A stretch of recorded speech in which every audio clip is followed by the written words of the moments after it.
Sup with it. We are doing an unusual take this week because we had, Smash Summit 3 this week. We were here for the 22nd episode, so we made it this far. Congratulations to us. We're gonna give ourselves a pat on the back for consistency, a word that Hugo Gonzalez hates when talking about how to improve your stream. How are you, Blair? I'm fantastic. I don't know why Hugo hates that word. That being is very important. I haven't streamed in 2 weeks, and I apologize to all people who watch me. I'm going to do it again very soon, I promise. But yeah, no, we just had really interesting segments. We just did an interview with the Moon, and then we followed up with one for None, because it is the Summit voting season. A crazy season at that. We had a lot of close races. People going in and out of voting. Some making it, some getting their hearts broken. But now we're closing in on the final day, and it only gets more crazy from here. Yeah, I mean, I think the best feature I've seen this time around was the fact that there's live vote tallying. So, like, dude, I wonder how many people at like 2:30 are just like have one monitor up, just tracking down like those little green squares that come up every time somebody gets a vote.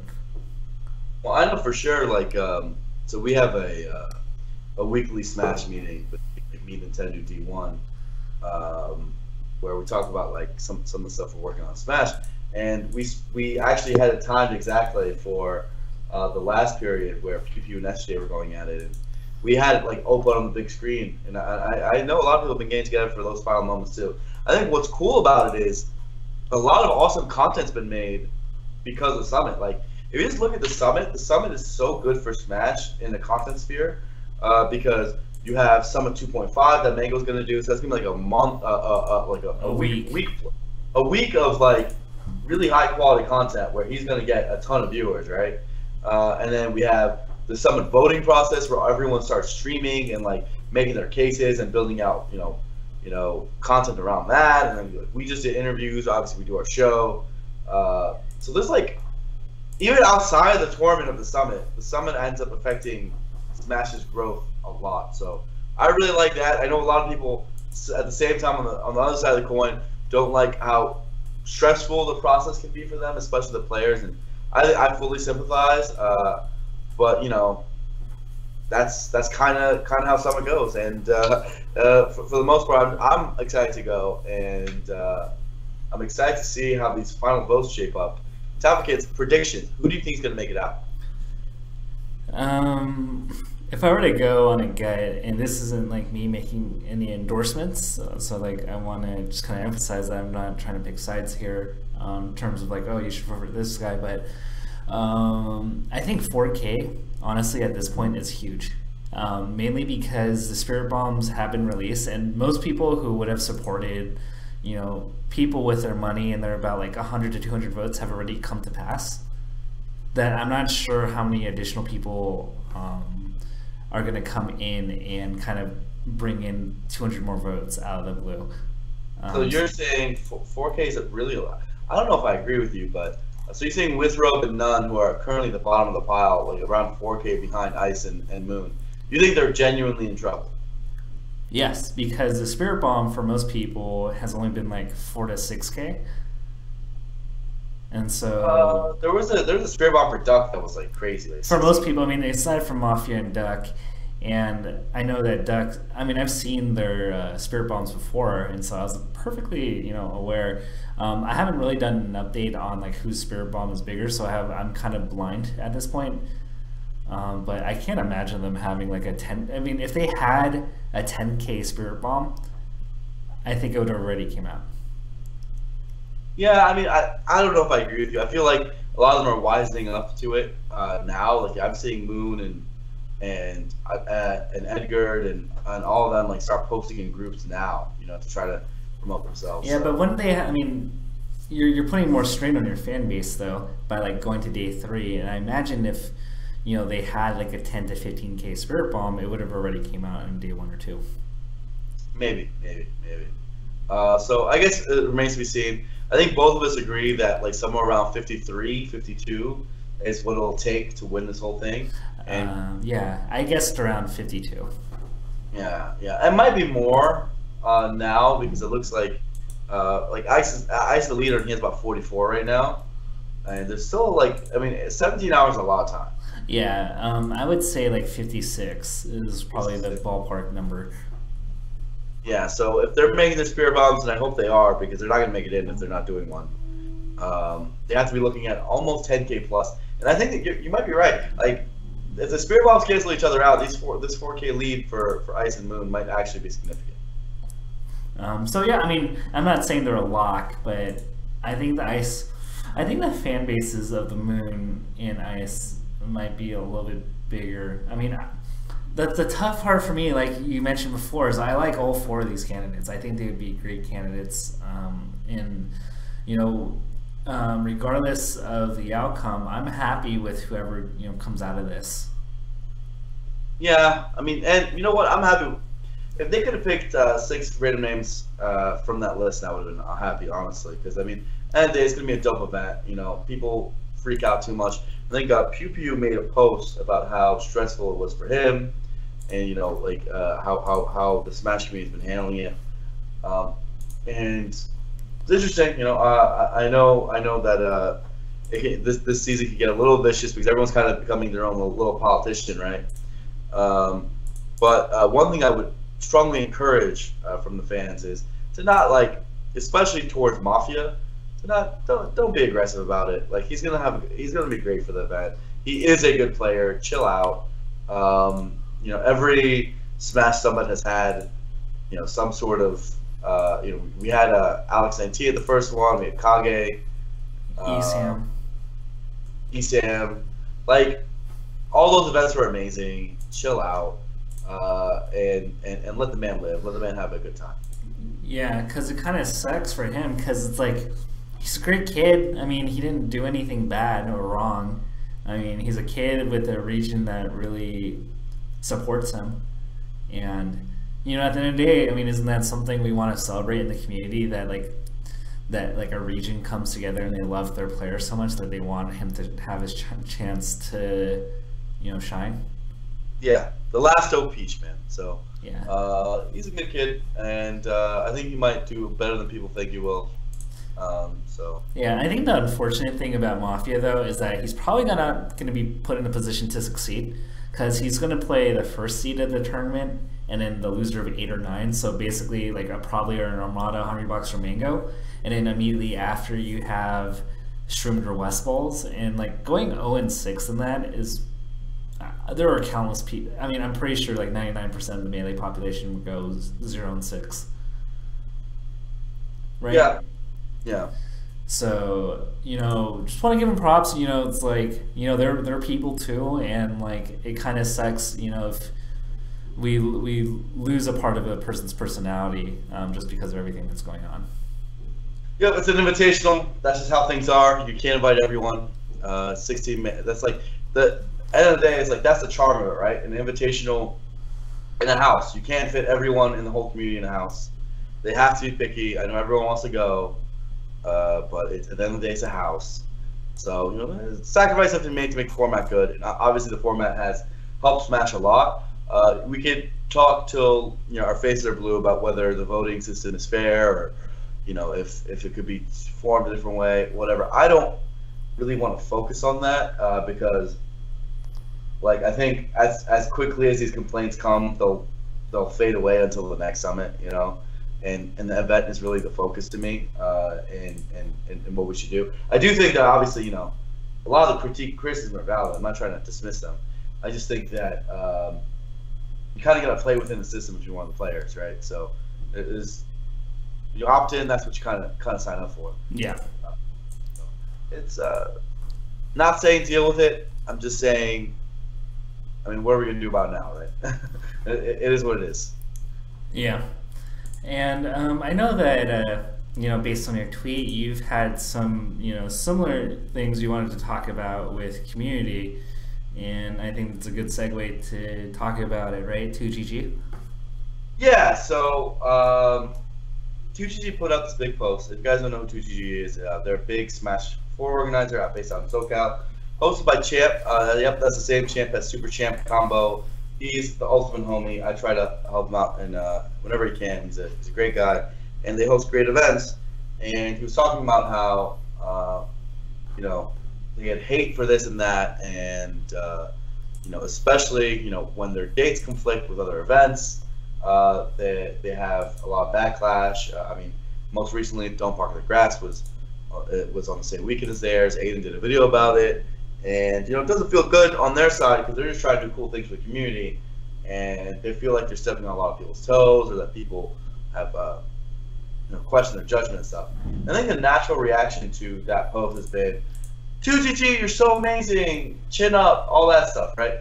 And I think, people are right. I'm very happy that people are being thankful to the TOs because generally they don't do that. But instead of that, I kind of want to shift the focus and be like, okay, great, but people saying and praising you guys immediately after a post like that, effectively not a cry for help, but basically a very emotional post like that.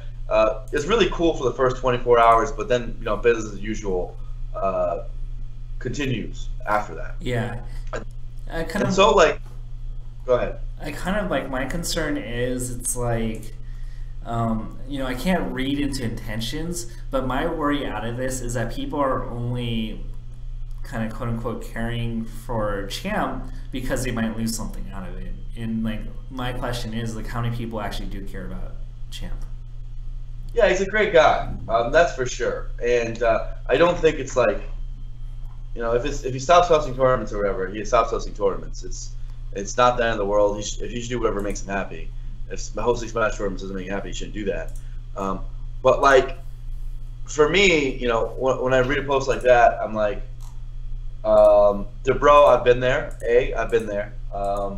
You're pretty much, if you're TOing and you're looking for people to appreciate what you do, you're probably not in it for the right reason, right?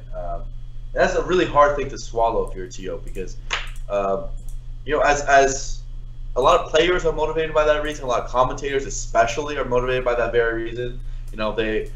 Commentators commentate sometimes to spread the knowledge of the game, to get that feedback and get a positive feedback loop from the fans and feel fulfilled through that acknowledgement, right? Players sometimes play the game similarly to represent their region, and when their region and others appreciate their gameplay, they feel accomplished every time they take a big win or they feel progress, whatever. That helps fuel them, and I 100% get that because that's just a natural part of humanity. But when I was dealing with those type of issues, and as the decisions started mounting up, right, the whole issue of a date conflict or people have a problem with a singular local event is frankly not that big in the grand scheme of it, right? I used to struggle with it similarly in the past, but as your decisions start ramping up and you start being able to hand out bigger and wider opportunities and really making things that affect people far more than a singular event weekend would, yeah, you're gonna meet criticism, and I know that will only ramp up for me as time goes on as well. And so it's really important to know how to deal with it. It's important, and this going on with Pew Pew, how to deal with it, how to go with it, because frankly, it's just a natural consequence of growth. This doesn't excuse bad behavior on the internet, but it's something you have to know how to cope with if you're going to be a public personality in any capacity, right? And I think Champ is relatively new to that front, so it's tough for him, right? And I think Pew Pew has had moments where he struggled with it himself and dealing with it too. So it's not uncommon. Yeah. My advice, the best advice I can give, and this is very uncommon advice, is people say, don't listen to the haters, shrug it off, do your thing, believe in what you're doing, right? My general advice is actually kind of different, which is, unless they're giving you pure vitriol, you should listen to the haters. So what I try to do is, when someone says, you're not doing this right, blur, blah, blah, blah, and then they say some very unnice things to me, I try to actually listen to their point and then delete the rest of it because it's unproductive, right? Or I can't change it, or whatever, right? And then maybe I take that as, okay, well, they don't like me, and maybe I have to improve my image in some other way, right? So there's a few things. Learn what's productive out of it, and two, also, when people have an incorrect image of you, the best thing you can do is put yourself out there and put yourself in front of a camera, put yourself, in a position of, where you can show people your true self, and they'll love you for who you are if you represent yourself properly, right? So those are the first two steps. So in that particular case, the question that people, the thing that people had a problem with for 2GG was, hey bro, your events conflicted with Aiden's events and whatever. And as a matter of fact, Aiden actually, his video was really nice. He didn't say anything mean or anything. But of course, it naturally got to him because 2G was like, hey, we didn't try to do that. It was obviously not on purpose, right? And they didn't know what to do. So just so people know, and I want to give a lot of awareness to this process because this is something we've been doing for like the last year and a half, and it's been ramping up more and more. Here is how major events are hosted in Smash Brothers. This is literally how it happens. Take your notes if you're curious. If you're hosting a major event and you're not doing this, you're not hosting a major event. Like it's not how, like, we have to coordinate much more than we did before because we've become much more saturated. So how we do it is step one, you contact usually me, but another Illuminati figure usually works too. So that means like a D1 or some of the people in Smash GG also work. And if you ask me, I'm just gonna say talk to Blur. Just talk to me. Just the honest truth is you should talk to me. So that's literally step one of anything in the plan. You should be talk to me, because if it's not on my radar, like it's a variable that could interfere with a lot of other plans that we have that you might not be aware of, right? So you might get booked over on accident, and no one wants to deal with that, right? So step one is talk to me, and then we have a calendar system with a 3-layer lock, right?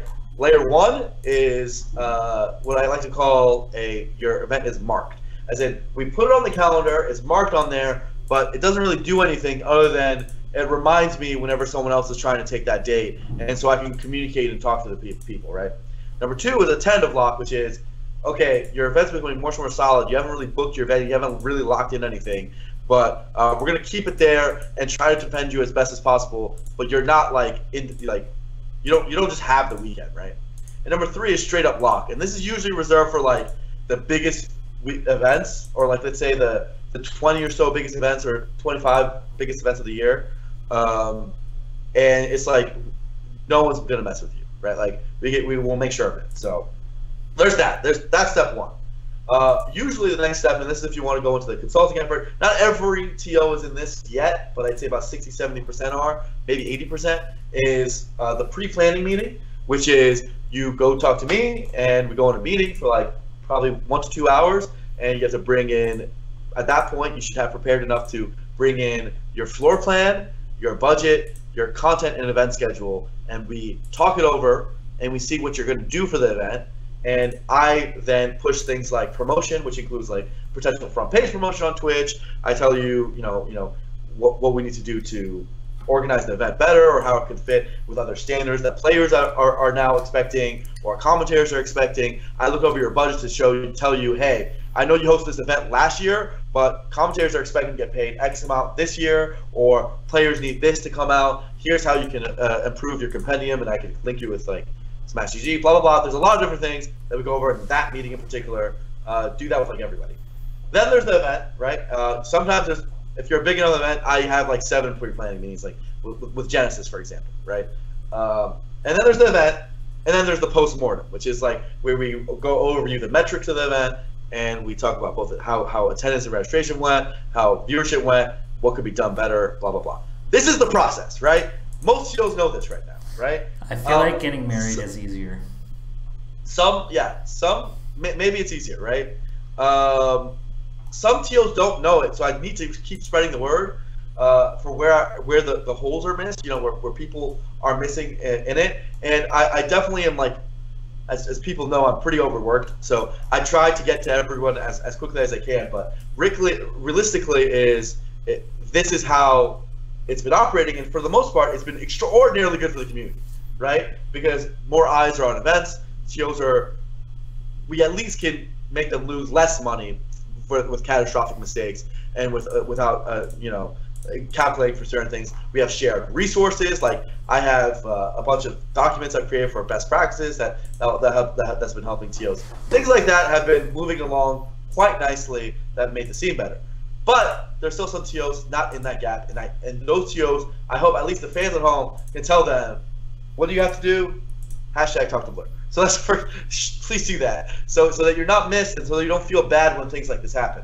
So Champ was actually one of the TOs that, despite how big he is, for the most part, like if he was in a weird spot where his events are local events but not major events. So I wasn't sure if we should really dedicate time to consulting his, and like at the same time, like his events were also picking up steam. So he was just in a weird spot in growth, right? And so he wasn't like, his events weren't really fully in the fold. So that's part of why that happened.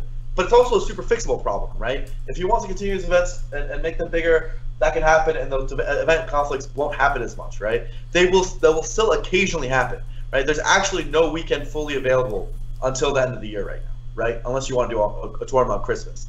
So they will still happen. Some conflicts will happen, but it gets greatly reduced. It gets like incredibly reduced. We would have had like 36 event conflicts this year if not for this system, right? So it's really important for, instead of like simply looking at the reaction, also looking at what are the next steps to make it better. Because for me, and I don't at all mean to single 2G out, because I sympathize very strongly. I just mean for TOs in general and for people in general to know A, the process, and B, when you get that sort of negative feedback, how to not let it get to you and demotivate you from doing the great work that, as everyone knows, 2GG and others really put into the scene, because that's really the stuff that hurts the most, is when you let that get to you instead of figuring out a productive solution towards it. And this is one way, and obviously there's a lot of other things that were in that post about why it was getting to him, but for that particular example, for that particular thing, I'd love to see that change brought forward. And we're already talking, me and Champ, so this is already a solved problem. But in general, for most TOs, I think that it's important to do. Now he does have a very unique problem, so his problem is never really going to get fully solved, because he's trying to make a monthly into a major, and that kind of naturally oversaturates the scene a lot, and there aren't really enough weekends to give SoCal 12 majors a year. Like that's kind of hard. It's kind of a big ask, but no, we do the best we can. We don't want to stop what he's doing. What he's doing is amazing. So we'll do the best we can. We'll make as many dates as we can available. So like, we gotta do what we can do. And I for the most part, I know, like, I think the outpouring of support for them is amazing, and I love it. But if you are a fan of their work, please continue to support them, because vocal minorities are way stronger, unless people give out a cry for help. And I don't think it should be necessary, right? Yeah, and I think to give some perspective, right? Like, when Blur organized Team Oxy SSS stuff, he was working full time, and this is like a passion project. Well, my work is passion project, and so like we're already like pretty stressed out with all the things, and sometimes it can be easy to tune out. But when you're stressed out and you just want to relax, and to get not only like messages but people pinging you their complaints, like sometimes you're just not in the right mood to like deal with it. And you can like kind of ignore it, but sometimes it just like it's really hard to over time. And so like I know a lot of people mean well, and like it's constructive, but sometimes when you're not like working a full day at work, you as a software engineer, and me at work, and then I'm doing my other Smash work, and to come home to that, it's not the most pleasant thing. So great point, Tavo. So someone just said, why do I, no offense, but why do we need to know this? We are TOs. For two reasons. First of all, a lot of our viewership is actually TOs, because they want to learn, and this stream does a lot to,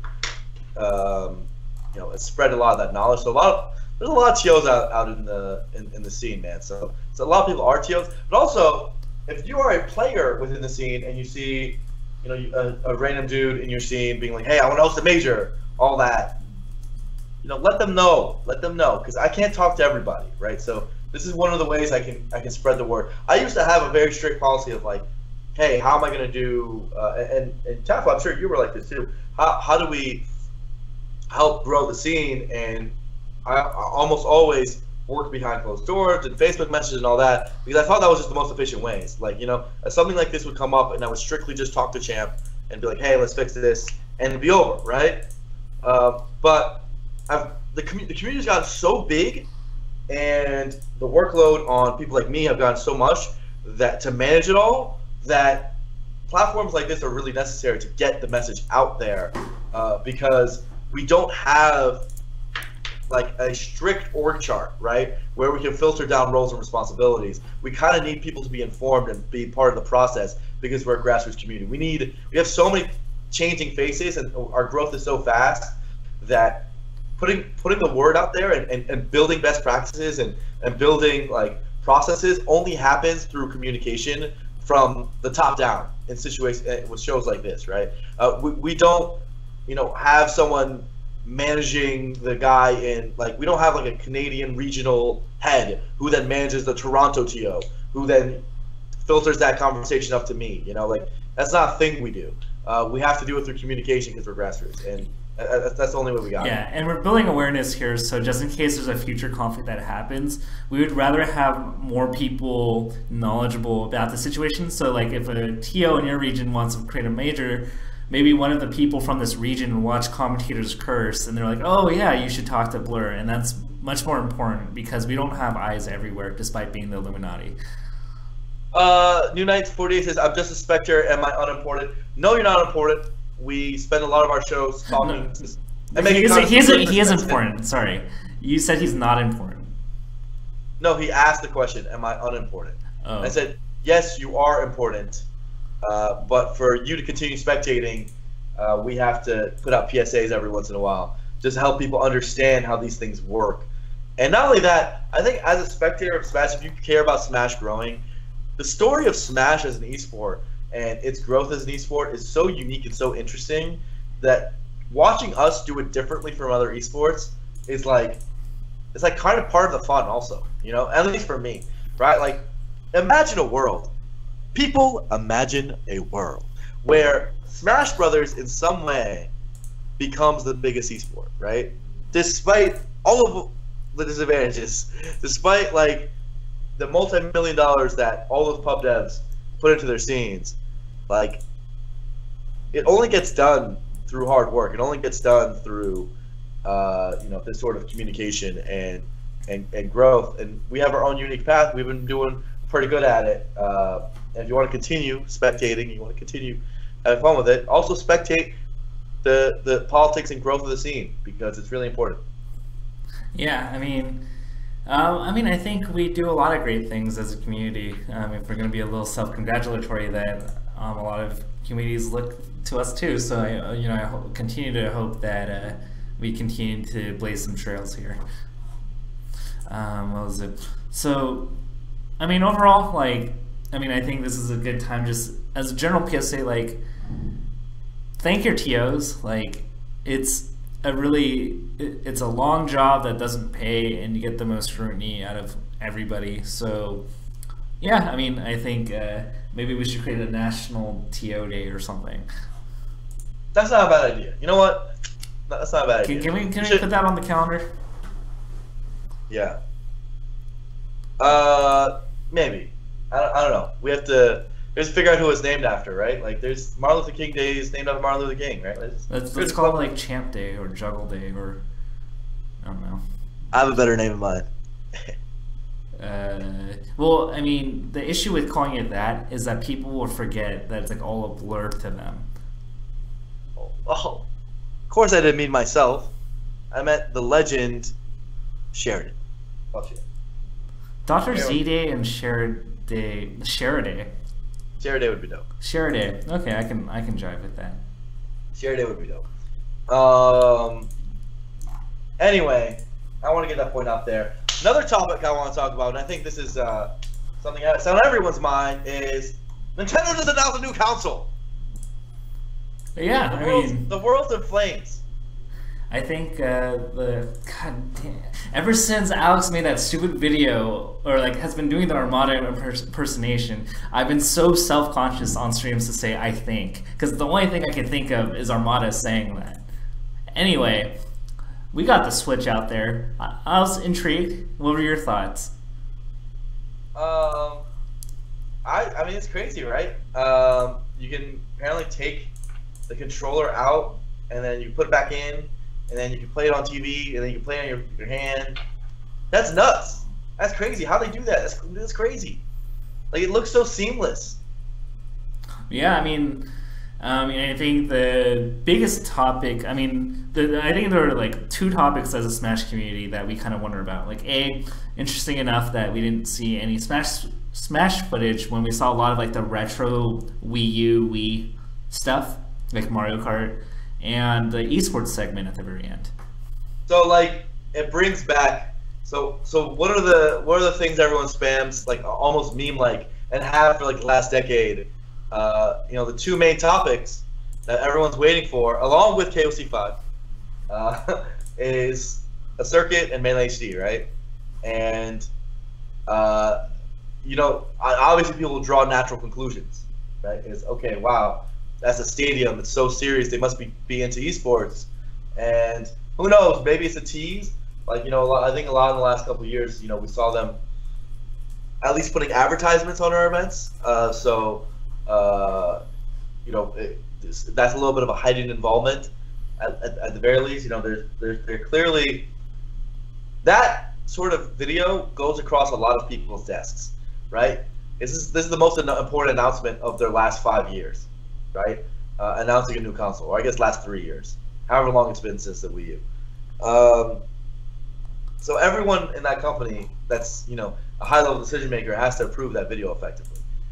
So for esports to make it in and be a prominent part, it's pretty nuts, right? It's got to mean something. It's got to mean something. I hope so, man.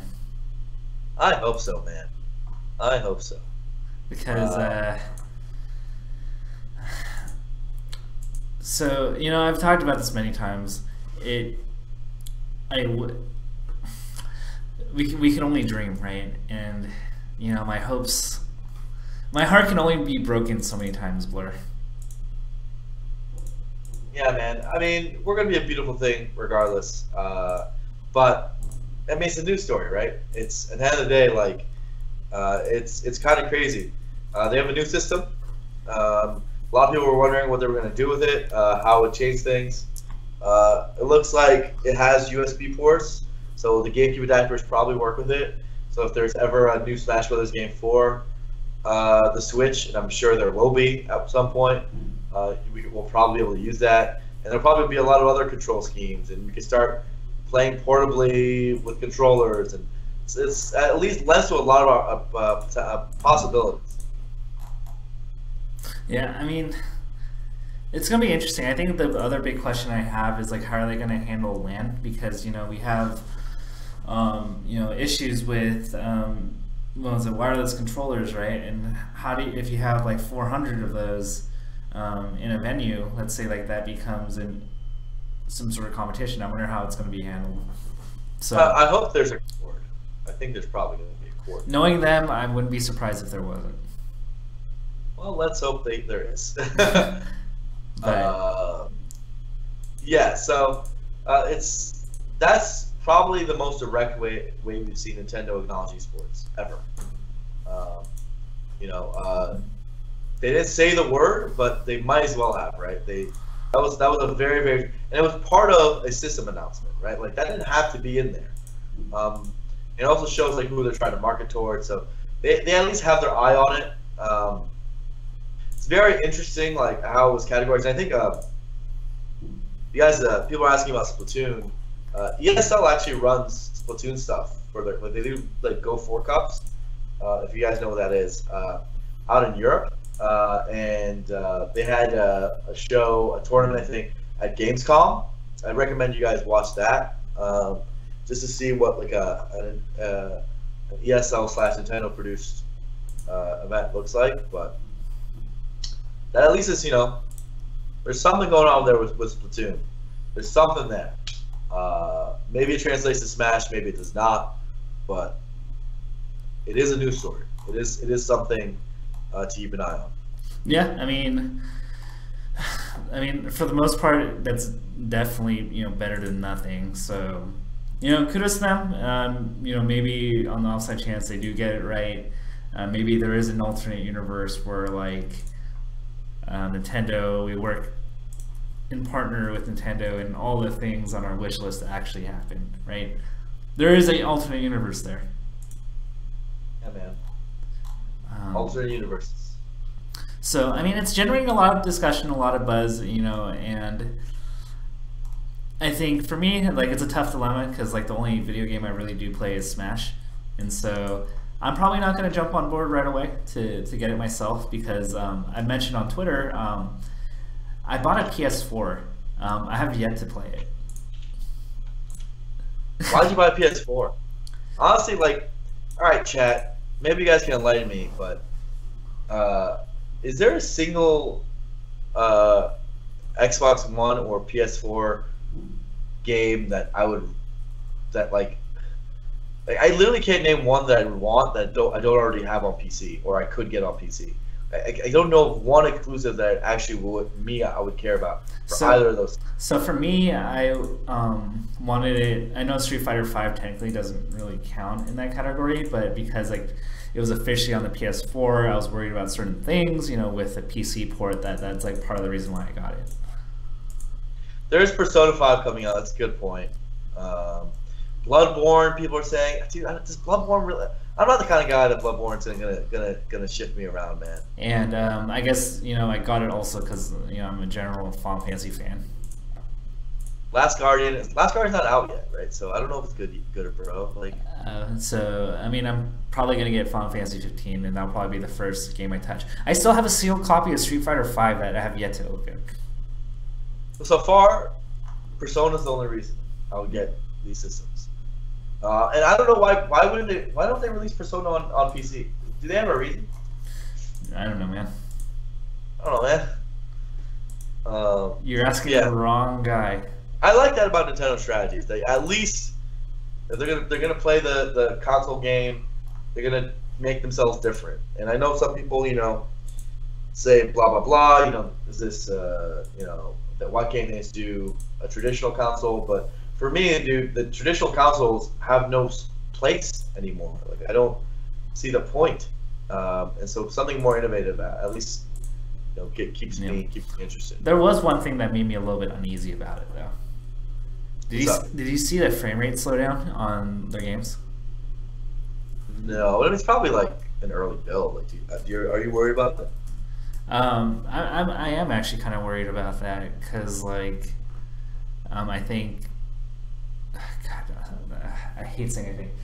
I feel that the Legend of Zelda game is pretty mature in the process. That it seems alarming that a game that should have been on the previous console, the Wii U, seems to be suffering slowdown. Yeah, I mean the system is all on a tablet, right? Effectively. Yeah. So like, I don't know how powerful it could be. Like, what? Who knows? So those are like my general thoughts. I think if I were younger and I had more time to play it, I'd definitely be more excited. But just with, and I'm pretty sure you haven't really played too many games outside of Smash, unless I'm not. I don't. Including Smash. I think I've probably played like less than 10 hours this year. Yeah. So like for me, like I'm excited about the proof of concept with the technology. It's just unfortunate that I don't have the time to play it. Kind of wish that we were, back in high school, middle school, where we had our summers and we could do like a 10-hour grind and get through games. Fortunately, that doesn't really work in adulthood with significant others and work and tournaments. Not cool, man. I want to go back to those days. Dude, what was a game that you binged that you like remember really well? Dark Blade Lover says, Blur, I saw you play on stream for like 5 hours on stream one day. Don't lie. Okay, let's just say 20 hours. But that was like one of the only times I've had this year. Yeah. One game I binged. That like was like the most memorable like growing up. Ooh, growing up is interesting because I was immediately gonna say uh, Wind Waker, but that wasn't really growing. I was already pretty older when I binged Yeah, that. weren't you like college by then? Or no, you're in high school. High school. But I beat that game in like a day and a half max. Um, what's interesting about me, and I have this habit, is games I really like, I actually don't beat them fast at all. Like I put them down for like months at a time. So like I played the Resident Evil 4 the demo before it came out, which was godlike. And then I didn't get Resident Evil 4 when it came out because it was the demo blew me away so much that I felt like I just needed to like absorb it into my soul more. And then I played Resident Evil 4. I played the village section, and I put it down for like another year. So I was like, that was so godlike. That was like, I feel so fulfilled. And then like I piece by piece eventually beat that game. But So are you the type of player that like or like eater that like you can have like a bunch of stuff on your like plate and like you save like the stuff you love the most for last? yeah, like I'm kind of yeah, I am like that actually. I always do fries first, burger last. I always finish all the fries before the burger. And so like with that, it's kind of like I actually like if I have a library of games, I'll play the B plus or B games where like I know I'll like them, but it's not like I have to like invest my soul into it before I play the A plus ones because I feel like I need to be in the right mind state. I need to have like a lot. I hate the idea of risking being forced by life events to not finish a game that I know is going to be godlike. You know. So you're the type of player that never spends your elixirs then in like RPGs. I actually don't use items in RPGs in general. You like to Like preserve them. I don't use Pokemon items at all. I don't use except between Elite Four gym battles, but that's different. And I don't use items in RPGs pretty much, almost always. Yeah, I'm just not that kind of guy. That's fair. How did we get across that subject? Well, we were I talking don't about video know. games. We were talking about video games and like how we enjoy it. I think for me, like, I think one of my favorite memories growing up was watching. My brother's not really a gamer, but we would sit down and play Ocarina of Time together. And back then, young Tafo had parents that would only allow us to play on weekends, and even on weekends, we'd only be allowed to play for a couple hours. So like every moment of playing Ocarina of Time with my brother was like so cherishable. We did everything in the game. We got all the Skulltulas, and it was probably one of our like few like meaningful bonding moments before like he started getting older and going off to college.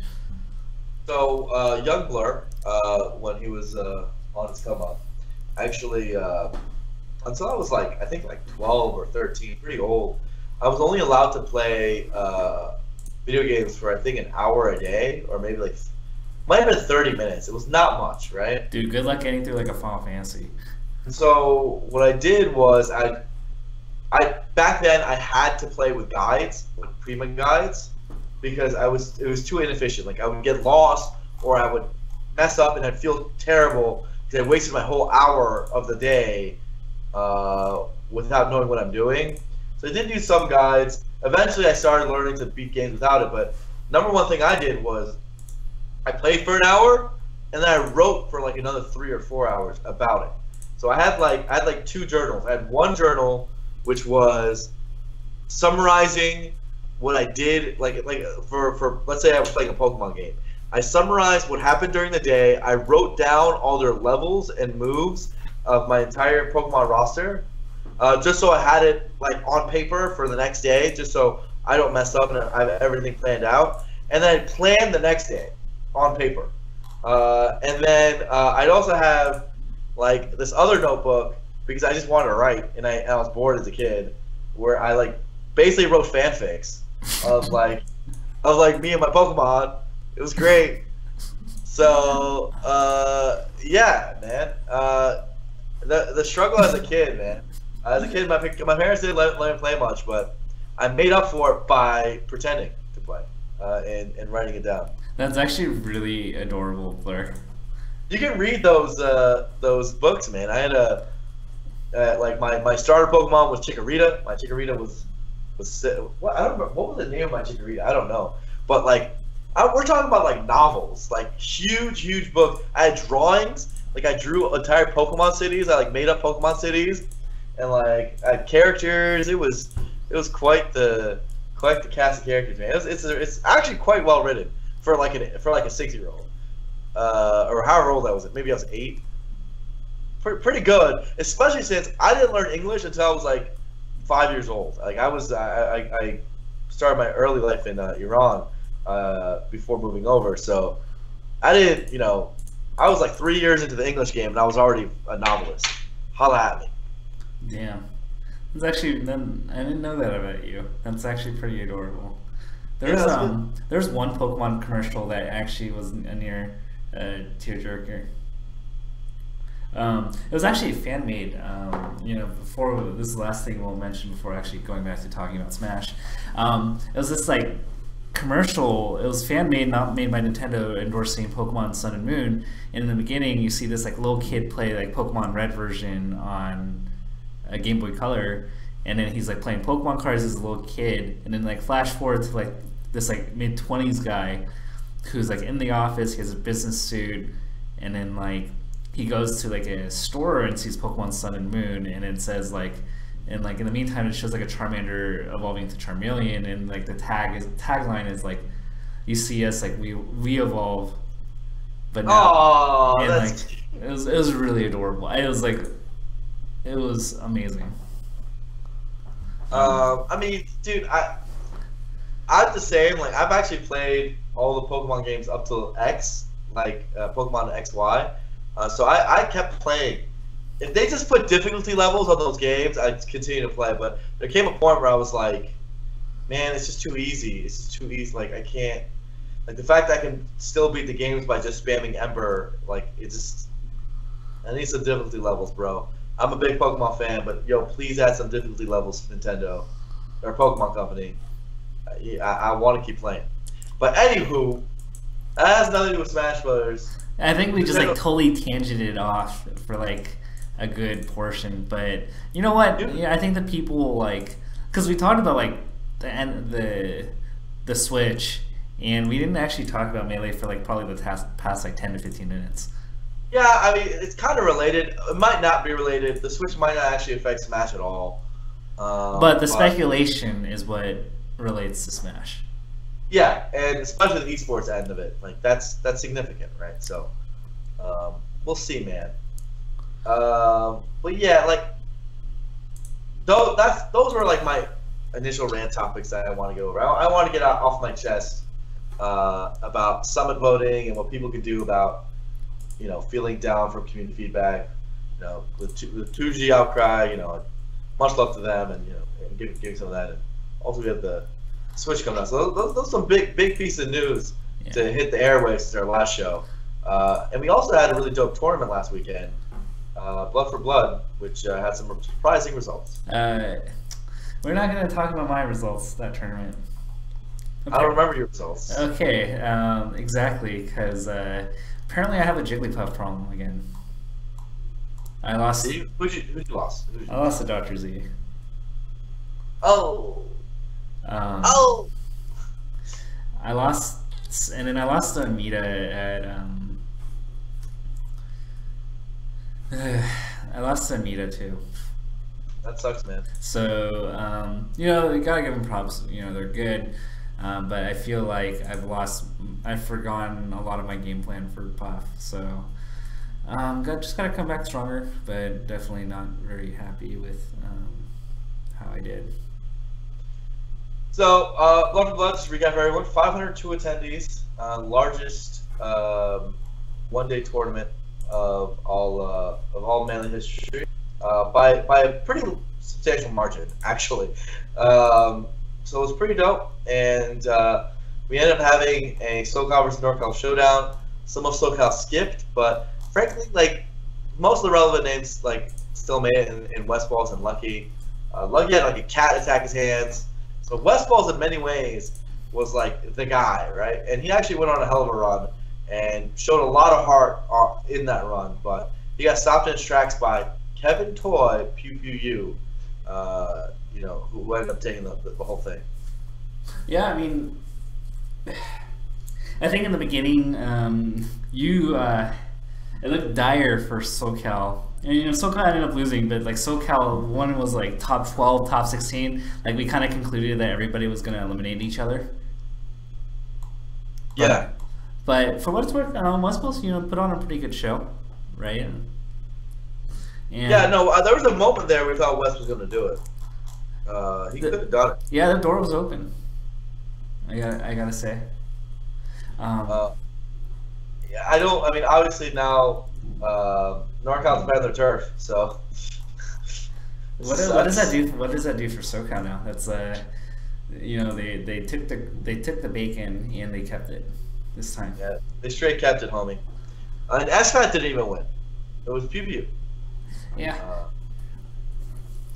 So it's interesting that it was a NorCal versus NorCal. SoCal didn't even make it. Did they? No, I'm not sure Nintendo's the type of guy to do it, but did they do one of those set things where it's like they put on the tags and they just taunted SoCal? No, but they started game 1 of Final Dream, so I thought they were going to do that. Oh, really? That would have been funny. So I'm not really sure how to move on from this, because I think that like NorCal just won. It's like I don't like. What am I going to do? Just do a blood for blood too? Like it just doesn't like. This sucks. I mean, we could just say that SoCal won Cruise. SoCal won the Big House Cruise, what you're saying. Yeah. Yeah, but they didn't beat NorCal to do it. Yeah, because NorCal didn't make it to finals. Yeah, well, doesn't exactly give them one up on NorCal. Yeah, that's fair. I was trying to make you feel better, man. Wow. It didn't work. Anyway, I guess we'll have to go into the think tank and think about what to do. SSS is still in shambles. Everything is in shambles. We did not get unshambled, unfortunately. But the tournament was still dope. I mean, it was a crazy, crazy event. So I'm happy about it. Tried a bunch of new things in terms of that as well. Saw Moon out there. He played well. It goes along with the storyline of Pew Fast Rise, with Pew Pew winning. SFAT kind of faltered. This is his worst result in a while, I'd say. It's funny because going into it, like he looked like he was in a good spot because he made it to semis, but then he lost 3-2 to Nintendo. Yeah, and that was I remember it was like really close, and even in the last game, right? Yeah. So, I mean, and once that kind of happened, it's like, I think, no offense to our boy Nintendo, I love him, but I think SFAT wins that most of the time. And then once you go to the losers, I think West Bowls is a favorite against SFAT. It always has been, kind of West Bowls' thing. Yeah, but I mean, they don't even need SFAT to win. It looks like Pew Pew cleaned up. Dude, PPU was playing really well. It was and honestly, that I want to say game 4 of West versus Pew Pew. That was so like, even though West lost, like I'm kind of still proud, like as a SoCal person, even though like it's a loss, but it's like, dude, he played his heart out. He was like teching everything. He was trying so hard. That's like you can't fault him for anything. It's like the man put his heart on his sleeve. Yeah. Like a warrior. You definitely felt that. I mean, I don't want to boost your ego right now, but you definitely felt like he wanted. I mean, at least to me, it felt like he wanted to win it for you. Oh, well, me and Wes are really good friends, so I think they're. I mean, did you get that vibe? I mean, I know it sounds like a little narcissistic or whatever, but I really felt that in Wes that like he wanted to win it for you. Well, me and Wes are like extraordinarily good friends, as you know. So we have a lot of history together of just of supporting each other through some tough times. So he's I do think there's a degree of that, and that's one of the reasons why I was rooting for him. Yeah, he was like your Pokemon. He was my Pokemon, dude. But yeah, so it was cool. It kind of sucks that SoCal lost, but I thought they fought bravely, and the crowd was definitely sick, especially at the end. It got the environment that we were looking for ended up happening with like last SoCal versus NorCal cheering and cheering in that. I do like, it's interesting because like a regular event, there's a lot of cool stuff in that. Like we're all it's open tournament, whoever wins wins, right? And it's a regular event. And then there's of course the invitational type events. This type of event, which is more, frankly, antagonistic, and there's still a place for that, and I hope there is going forward, because for me, that environment does a lot for building competition, and clearly the attendance and a lot of the reception showed that. Is that, yeah, it's region conflict, and yeah, you're pitting a lot of players who are friends in real life against each other, but that's like the spirit of competition, right? Yeah. There's no real hard feelings. It's more just to give people goals, give people things to cheer for, be a fan, and be a part of a team and be with your team and go after it. And you know what? When NorCal and SoCal have to team up to beat East Coast, they'll do that too. Yeah, I mean, I honestly think, to add to that, like, I love events that involve NorCal, SoCal, and Tri-State, or any combination of those, because with those regions, they bring the smack talk, but like they know, like, nobody gets hurt, nobody like gets butthurt over it. Yeah. And that's what I love about NorCal, SoCal, because you bring that in another region, then you start getting the complaints and like over like the minor things, and like NorCal, SoCal, like you can say whatever you want, and we know at the end of the day that we're all cool with each other, and I kind of wish we had more of that.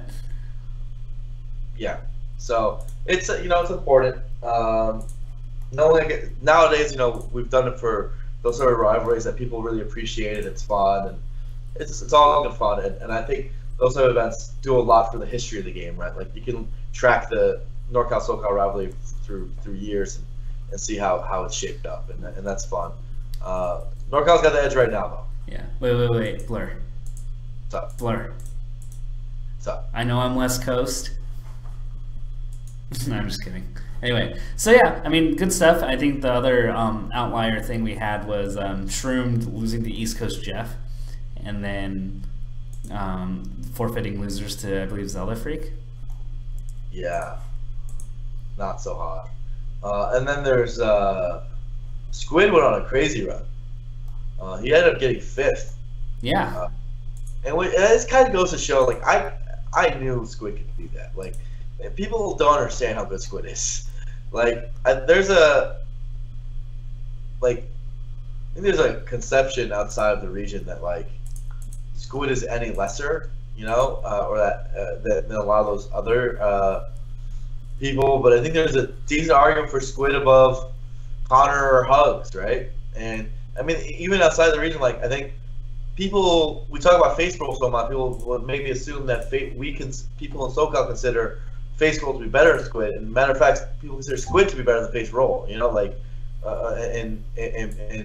so many ways. So yeah. I think that he doesn't get enough credit, probably because he doesn't travel enough, so it's his own fault. And he has only just done. I mean, I think at Genesis he kind of didn't do well, and it's kind of like the Nun effect last year, where if you travel to like not that many events, and you flounder at the few events you kind of do, then it's really hard to recognize you, right? Yeah. So people, I hope this helps get him a little more exposure, but he needs to kind of put himself out there, right? Because he's at this point he's good enough that there's really no reason he shouldn't be traveling to prove himself, right? Yeah, definitely. He's like far past that point where, like, at this point what's holding him back is himself.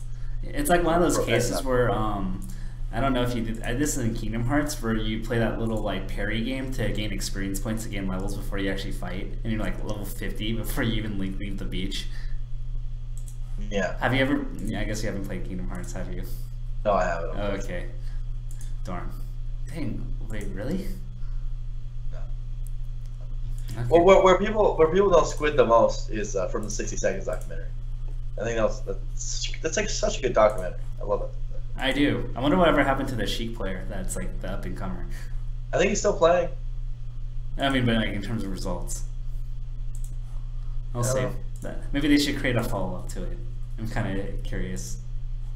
But yeah, I mean, good stuff to Squid nonetheless. I mean, he's definitely a guy that, like, I think between him and Faithful, they like probably work the hardest in the region. I mean, I don't know if that's a... Is that a pretty good assumption that I can make? What was the assumption, sorry? That, like, him and Faithful probably work the hardest in our region. Yeah, I think there's up and comers, right? Yeah. I mean, I can't think of other people within SoCal that work harder than them. I think I'd be very hard pressed to make a list of, you know, for the SSBM rank, and he isn't somewhere in the top 50, right? Like he's for Squid. Yeah, Squid in the top 50. That's. I think he is. I think he very much is. You know who like is 50 at this point, right? Who's 50? I mean, wouldn't that be like Challenge at least? No, Chillin's way higher than 50. Have you seen Chillin's results? Yeah, but like comparatively speaking to everyone else, there are a lot of people with really good results. All right, I haven't made the list out to 50 yet, but I mean, the other day you said Drug Fox was like fringe top 50. That was a joke. Okay, fine. That I took back like 5 seconds later. But okay, we won't remember that. But nonetheless, there are a lot of. I mean, given Squid's national results aren't quite there for him to be top 50. His skill. I don't even think his skill's quite there yet. All right. Top 75. I can potentially give you top 75. Whatever. Squid's amazing. I do think he's amazing. Don't get me wrong. I think he's one of those players that will be like 75th-ish this year, and then like he can make that big like a 50 rank jump like next year. Oh, yeah. He's right there. He's right there. So, so I think it's one of those cases where like Wizzy, like between 2013 and 2014, had a very similar thing. Everybody knew he was good, just for whatever reason. At every Evo and Apex, he would just like grossly underperform, and then finally like everything kind of came together.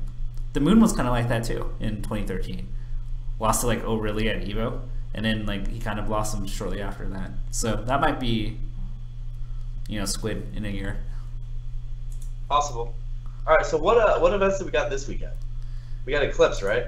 Yeah, and I think the interesting thing here is Leffen, right? Yeah, we have Leffen Armada, man. And I think Chillin's there. I don't know why, but Chillin's there, man. I'm probably guessing some sort of compendium thing. D1's there, right? Yeah, my boy's in Norway. Let's see. And I'm pretty sure most of Europe's going, right?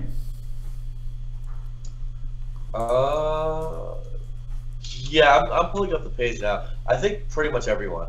We have Ice, Professor Pro, Kage's there. Oh yeah, that's. I was about to say there's another North American player there. Yeah. And that actually will be up pretty soon. That event, because again, this is European time.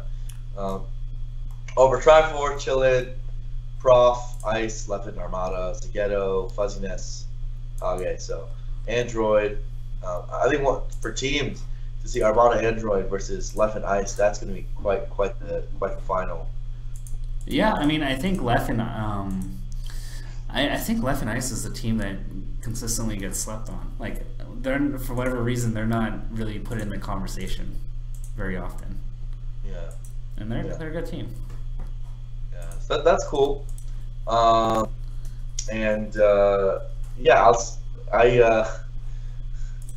I think it'll be really interesting to see. I think Leffen's going to try hard, right? He beat Ice right now? I don't know. If Ice plays like Big House SFAT level, then that's a coin toss in my head. It's a tall order. Yeah. I mean, of course, then can you beat Armada? Maybe. Leffen very good, obviously, but we have to see what kind of shape he's in. Yeah, I mean, it's kind of interesting. I don't know. I know when I talked to Leffen at Big House, he said for sure Big House Summit was where he was going to bring out Fox, and he didn't really mention in between Big House and Summit what he was going to do for characters. I think he needs this tournament. He needs this tournament to be ready for Summit. Yeah. There's no way he can go into Summit cold like that. I agree. He needs to take his punch. it's kind of like at EGLA. Sometimes you just gotta take the punch, you know. Yeah, and and I know it's hard, right? Because it's like I'm not okay. Please tell me at the very least you played ladder on StarCraft. On which one? But I don't know, just any StarCraft. yes. Like it's like that ladder anxiety thing, right? Where like you start to get like anxious about like competing. I don't know if you've gotten that, but I've definitely experienced that in Warcraft 3. In what way? Like I made it onto like the rankings on ladder, and then like I got anxious like playing. Like I didn't want to play because like I was so nervous, and like I didn't want to like go through it. Oh, I mean, the pressure in Smash Run is like 10 times that. I know. So, but I feel like the similar concept applies Blur. I got anxious playing ladder, man. Well, all right, man. But I guess the point is that Levin is currently. I think the point you're trying to make is on a Smash ladder of skill, Levin is considered somewhere in the top 4, and you know, if he plays again, he might drop in rank. If he doesn't perform well, you know, and he might be worried about that and how that affects him. Everything, whether it's his perception of the community, his seeding, his overall rank for the year, blah blah blah. Because realistically, like, he's in a weird zero-sum situation where he's like, it's very difficult for him to get #1 at this point, right? Almost impossible. He's very likely going to finish the year at 4th or 5th. I mean, if he bombs stuff, does he go lower? If he doesn't go to anything, then Mewtwo might end up being higher. I mean, but like, right? can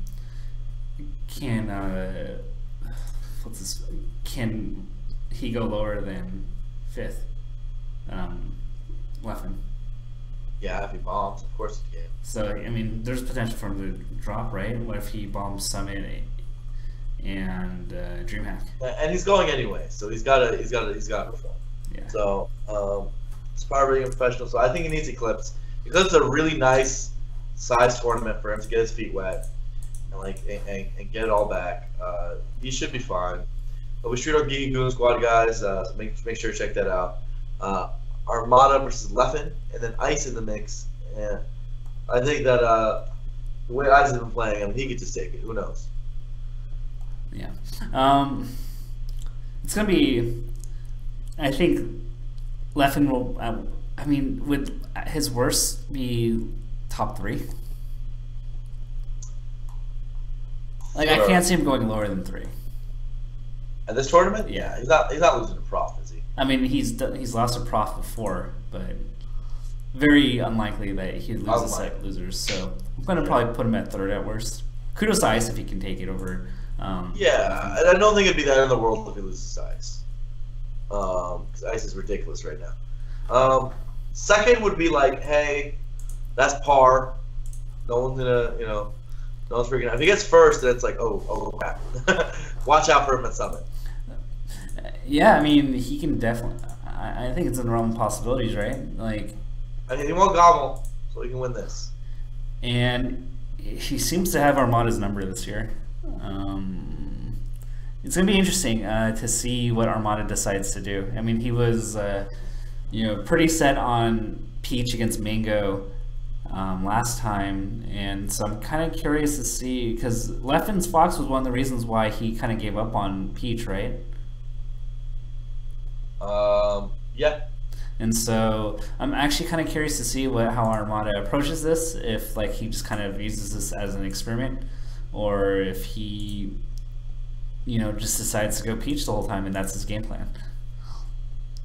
It's one of those dual main conundrums that a lot of people face. Yeah. So another thing to watch out for is, like, we're talking about the American players that are going over there. Chillin has a bracket of Adam, Professor Pro, and Armada and winners. Do you think he beats Adam? How good is he against Falco? There's also Ask Flink and Flick Flack, who I don't want to look past on the projected, but I would assume Chillin beats them. Adam is pretty freaking good. I give Adam like a 30% shot at beating Chillin. Might be higher than that. I think that's like a 60-40 chilling. You think it's that high? I mean, I think Adam's really good. Prof, what do you think the chances are there? I think Chillin actually is quite a good shot there. I think Prof's the favorite in that one. Oh, he is, but what do you think the percentages are? I think Prof's pretty good at Fox News. I would give him at least a 2-1. Yeah, I'm thinking like 70-30. Yeah. Prof. More or less like closer to 2-1. So Kage's run has VJ Yabasta. VJ, I think, is a Norwegian player. Yabasta is part of the Leffen crew. He's a Marth. Is he one of the boy band guys? Yeah, he's the homie. Then he has Android, who I don't think he'll be able to beat. I think Kage's run is exactly as projected, which is he'll stop at Android pretty clearly. Dude, that'd be so funny if he beats Android. Yeah. Oh, I just noticed Trifashi is also at this tournament, so we got him in the mix. One thing to watch out for is Triff versus Zagetto. They've been kind of that's an interesting one. Zagetto sometimes post results, man. So I'm curious who wins between them, and the winner of that ends up playing Leffen. Yeah, I mean, I can definitely see it. Zagetto's good. Wish he didn't do so hot at Pound though. I wish like he was able to make a better showing there. Yeah, but better than. But I mean, I think it's going to be interesting. I think in this kind of weird, I think I would love to see Kage's unusual character like kind of play a role here. But if I remember correctly, like Ganon has issues in PAL, right? Or he plays differently because the front forward air got nerfed. Yeah, Ganon like the worst character to fly out to PAL. Like, it's totally unfair to him. Like, why did Ganon get nerfed that badly? And then he has to go against the Sheik. Now, Sheik doesn't have the down throw chain grab on him anymore. But what if he beats Android? But the forward air, man, that's huge. It's like everything. But the back air is better, right? Is it? I don't know. So I heard it's like backwards Ganon in PAL. Like, I apologize for my ignorance for PAL Ganon. Never really had to deal with PAL Ganon. Have you ever had to deal with PAL Ganon in your life? No, I've not. I've never played a single match against PAL Ganon. Okay. Well, there you have it with PAL Ganon. Anyway, there's also Captain Jack. Ooh. I mean, he tweets a decent amount, and so, like, I'm aware, like, you know, he, like, seems somewhat motivated, but I haven't seen much of... I haven't seen any gameplay. Like, still, he's a legend. He's one of the greatest players of all time. Crazy to see him at a Western event, you know? So it's more of, like, a cool novelty. As far as his performance, like, I don't think any of us are expecting anything. Oh, yeah. I mean, he'll win some rounds, but, like, I think I'd be happy if he makes top 64. I say top 32. That's pretty good if he makes top 32. Yeah, because like top 64, like I feel like he has like enough fundamentals to kind of make it there. I wouldn't be surprised if he didn't make top 64, but I wouldn't be terribly impressed if he made top 64 at that event. Yeah. So we'll see. Hopefully he keeps playing. AMSA recently posted about the struggles of Japanese Smash scene. So guys like Captain Jack leading the way for years has been very influential in growing that scene. So it's good to see him back. Yeah, I mean, he's one of the best interviewers, man. Or like, did you see how charismatic he was in that interview in the last Talk Legends? Yeah. I feel like we were robbed. Like, imagine if Smash got this big when Captain Jack was playing, and like what we would have seen from him potentially. Oh yeah, we got robbed of a really caring personality. Yeah, being showcased. So kind of sad. Alternate universe Captain Jack would be a rock star in esports.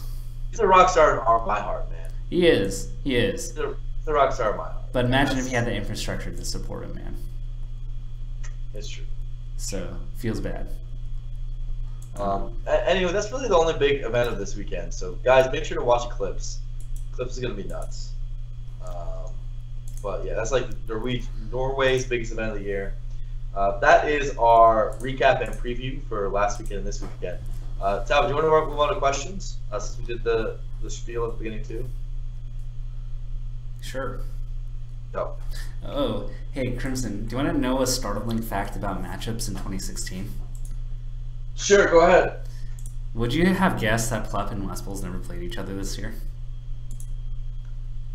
No, I would not have guessed that. Tapokins. Is that possible? Is that true? They actually have never played in 2016. That should not be possible, but it is true, apparently. Yeah, because you can't think of a time, right? I I'm bet trying you. to. I bet as I was saying that, you're racking your head. Yeah. I would assume Plup would win, but it's hard to say. All right.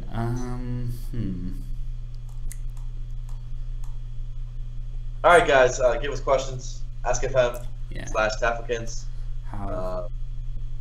You know what's kind of funny, Blur? What's up? We were kind of talking about this the other day. Talking about what? I'm not sure if we had like a private conversation, or like we actually talked about this on stream. So the question is, have Twitch viewership numbers increased for majors for the past few years? It seems like viewership has kind of reached a plateau around Apex 2015. Interesting. We didn't talk about it. We just talked about that on our own, right? Well, I was talking about if you just look at YouTube VOD viewership, Google Analytics trends, Twitch viewership, like all these different metrics for growth.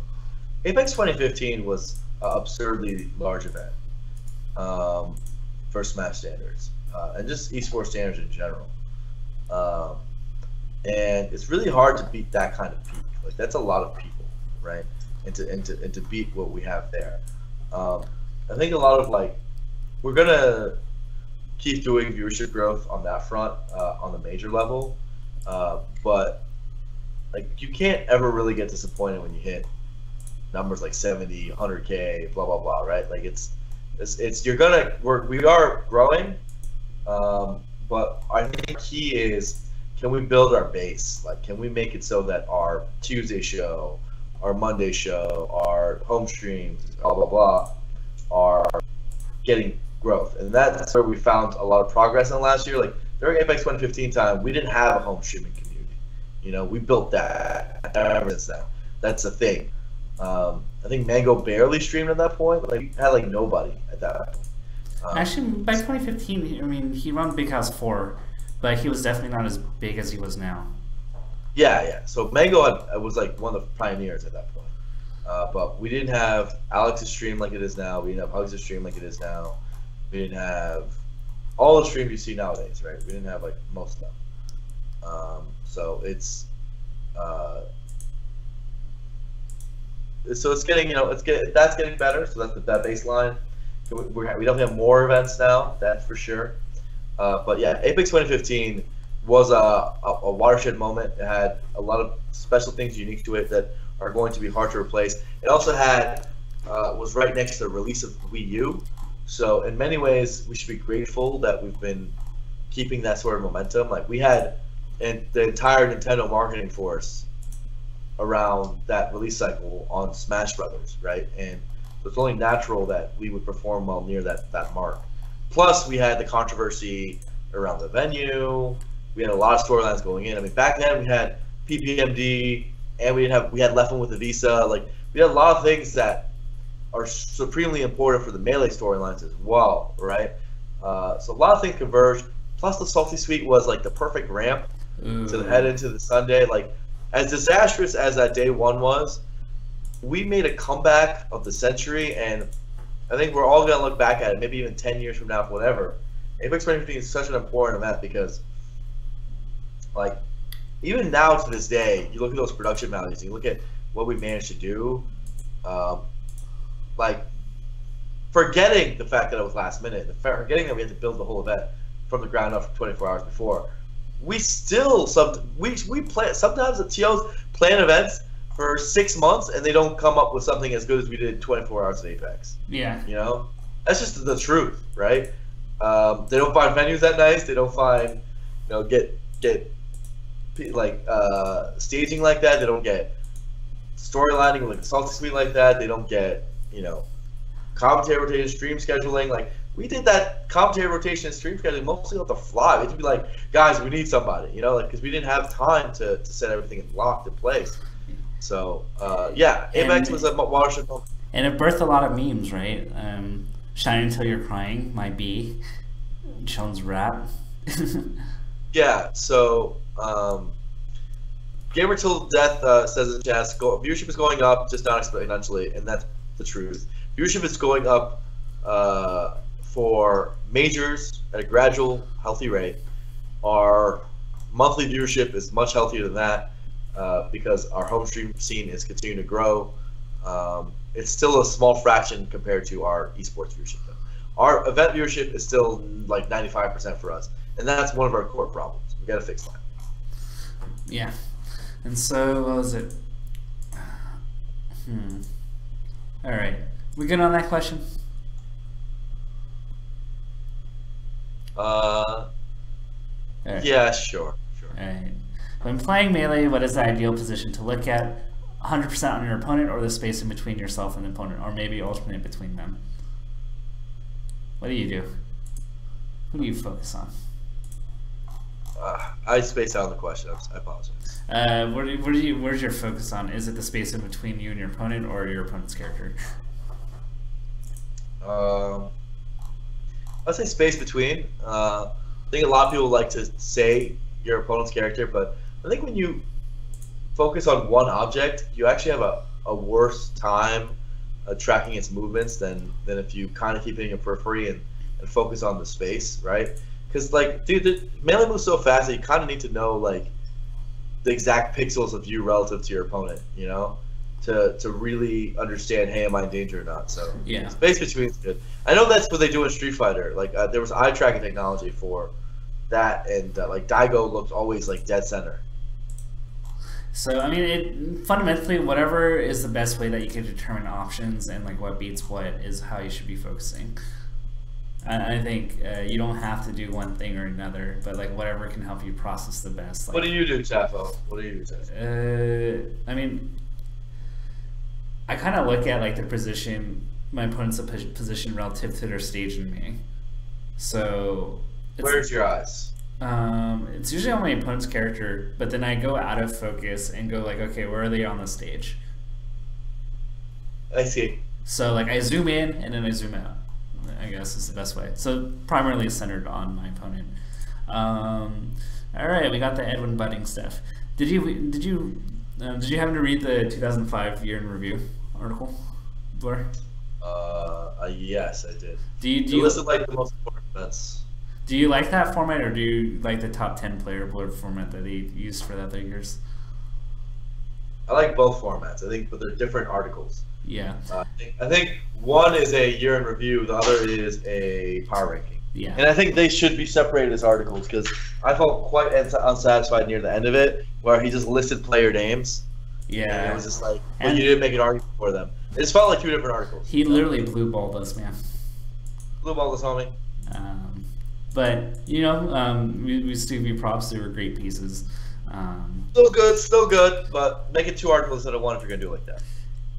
And you can recycle pieces of information too. What are our thoughts on Nintendo Dojo closing down this weekend? Oh yeah, dude. We need who's on backing that up? Can someone back that up? Dude, do I have to do this? There's so many blogs that cannot disappear from the face of the internet. Like Hugo's.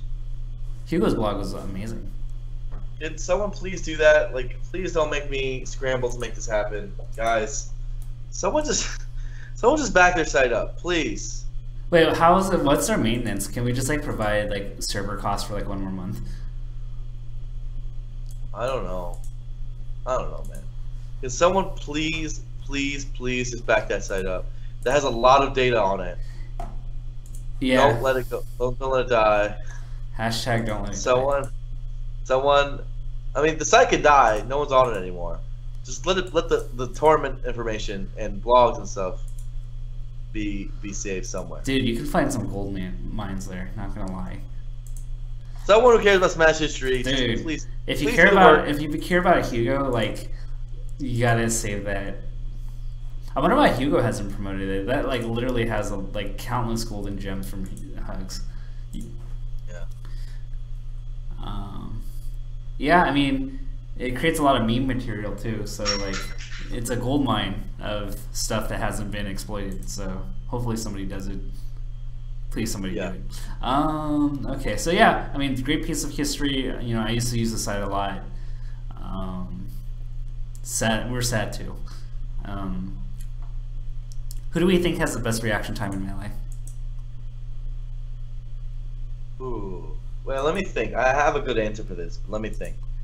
I think Wes and Mango are ridiculous in reaction I time. was gonna say Mango. Um, I think Mango does, by a pretty wide margin. like I Um, think Ice. You know, I asked Ice about certain things because you know how you got to analyze the match, so you're pretty you know, intimate with it.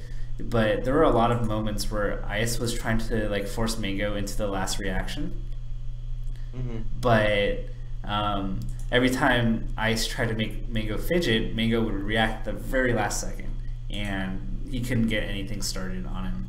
And so, Mashu says, "LOL, how can you judge reaction time?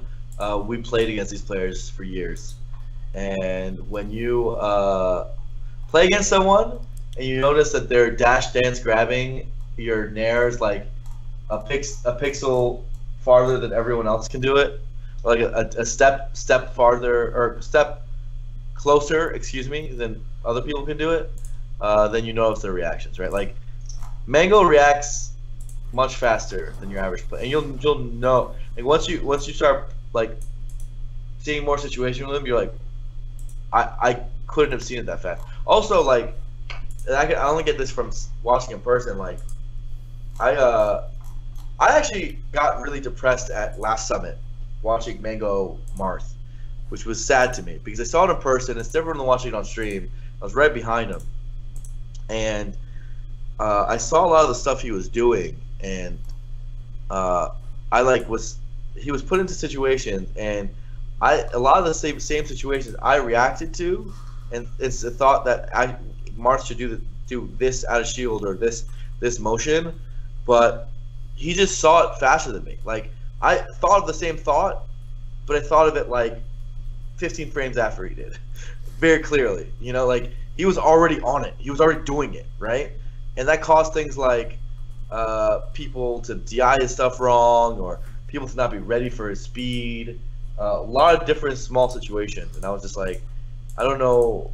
Like it was depressing because I was like, I don't know if I can. Obviously, I can't keep up with that, but yeah. it just kind of I could feel how fast he was thinking in comparison. I think the big thing for me is that when I play him and I'm trying to introduce new mix-ups, things I've never done for like the past like half an hour. Like you could say like Mango's more well prepared, but then like out of everybody, I feel like Mango's like less prepared than like a PP or a Mewtwo King or the other top players. And when I try to introduce new mix-ups, they tend to not work. But when I try them on other players, let's say like I built up the situation and try to condition them a certain way, and I try to do this new thing, a lot of the other top members of the top 10 I can trick, and they will fall for it and they won't be prepared to react to it. Just for whatever reason, like I can't get stuff working on Mango. And I think those like things where you just need raw reactions and he doesn't have a read, like he's still able to react, and so that's what has me personally convinced that like he has better reactions than like the other members of the top 10, other than like except maybe West Pulse. Yeah. So that's like my rationale for it. Like I could trick PP a lot with things that are slow, that should be reactable, or that are kind of reactable but not really. All right. What does Moon do so well against Fox that makes him so formidable in the matchup? He isn't as invincible as people make him out to be. He's lost to Red Crush, lost some sets to DJ, but he spanked Hacks this year, made Lucky kind of silly among other Fox players. So can I give a little context to the Red and Crush thing? It might sound like Johnny. So from January to Gommel, Moon actually didn't really have a good controller for like the longest time. That's true. And if you kind of compare it to Gommel, where his controller stabilized, you can see like a big difference before Gommel and after Gommel. But In terms of Moon, like he just knows how to think ahead. I think like a good analogy is like chess versus checkers, where like he's not playing for like the immediate hit, but he kind of sees and plays out things like 2 to 3 steps ahead, and he knows where the fox wants to go, and he throws out really good hit boxes to start his kind of punish game. I don't know, what do you see? You're the Marth man here. So Moon's really interesting. He's like he's pretty good at cornering fox. Which is hard to do, by the way. Yeah. Fox is fast. So he's really good at cornering fox. His punish game is rather solid, but it's not like why he's good necessarily. He's got kind of like an unorthodox movement style. He moves in grooves. He actually uses like less details and nair than the average matchup for Marth. Like what most Marths do in that matchup is they dash dance till the day they die, and they down tilt Fox's ground movement, and they nair whenever Fox comes in with an aerial. Moon actually varies it up much more, and I think the way he does his walls are really interesting. He's much more willing to go for different types of aerials in place of that. So he's just he keeps it funky, man. He keeps it funky, and but most importantly, he's really self-conscious about stage position and how to keep him on the Fox in the court. Reading movement patterns is like something that he's also really good at. Yeah, he gets those dash attacks like you mentioned. He does get those. So, yeah, I mean, it's just a smart player. Let's see. How do we evaluate Taj's skill right now based on what we saw at Big House? I think Taj's skill is even higher than what we saw at Big House. Is my opinion. I'm a little biased because Taj is one of my favorite players all time, but I think that like Taj was really, really fucking good, you know, and he never really dropped off. He just stopped going and competing in events. He still plays, right? He still hangs out with everybody. He still goes to events, and that's usually not the type of people who get rusty, right? The people who got rusty is the guy who just straight up fall off the face of the earth and then try to come back, you know? So I think he, of course, he doesn't have like the competitive edge like he used to have, so that naturally affects things, but I would assume he's even better than we think. Yeah. Like, if he competed again, I wouldn't be surprised if he was like top 35-ish. Yeah. I just don't think... Like immediately. I think the big weakness of him is like, I don't like want to over romanticize it. It just doesn't seem like he has that killer competitive type A mentality. Yeah, but a lot of them don't. Neither does Pew Pew, dude. Oh yeah. What is it about Marth mains and competitive drive? Other This than is the Ken. thing, man. Ken never had it either. You didn't think so? No, what? Look at Ken. Ken always says, "Oh, I don't care about Smash," you know, and all that stuff. Though it was kind of not true. Ken is kind of weird. Ken had a secret type A mentality, especially during his peak. Ken just hated. Ken was fueled in many ways in proving people wrong and making people feel stupid. Like it's an interesting. Like that sounds pretty type A in an indirect kind of way. In a way, right? But he always downplayed how much he cared about Smash or practice, blah blah blah. So in a sense, he didn't have that. But yeah, I guess he doesn't really fall in that mold. I think of like the Sirens or like you said, Taj or Pew Pews, of guys who they do like competing and they do like tournaments, but like they like the game more than they like competition. You know, they like the pros a lot, so like the competition can stress them out. So yeah, that might hold him back. But Taj has all the skill in the world. That guy's reactions are also godlike. He is one of the best reactions ever. Yeah. Top 10 inactive melee players. I don't know if we can answer that in like a reasonable amount of time. Tech SSBM says the #1 player for years didn't have drive to win. Okay, Blur. Yeah, man. Ken was #1 for years. He had drive to win. I shouldn't say that. It's more like he downplayed his drive to win. So yeah, I'll take it back. I think he actually had drive to win. It's just he would never say he did. It was like the cool kid kind of mentality. Yeah, he had the cool kid. I didn't study for the class sort of thing when he actually did. Damn him. Let's see. Is performance in the clutch overrated in Melee? Coming from a sports writing background heavy on stats, I usually am skeptical about attributing results to intangibles, but for whatever reason, it always feels harder to deny in SSBM that it does in other forms of competition. I think that the sports writing crap does it. It downplays clutch as well. I think almost every article I've seen that tries to debunk clutch has been a horrific display of statistics, like as in like breaks every rule of statistics that you should not do.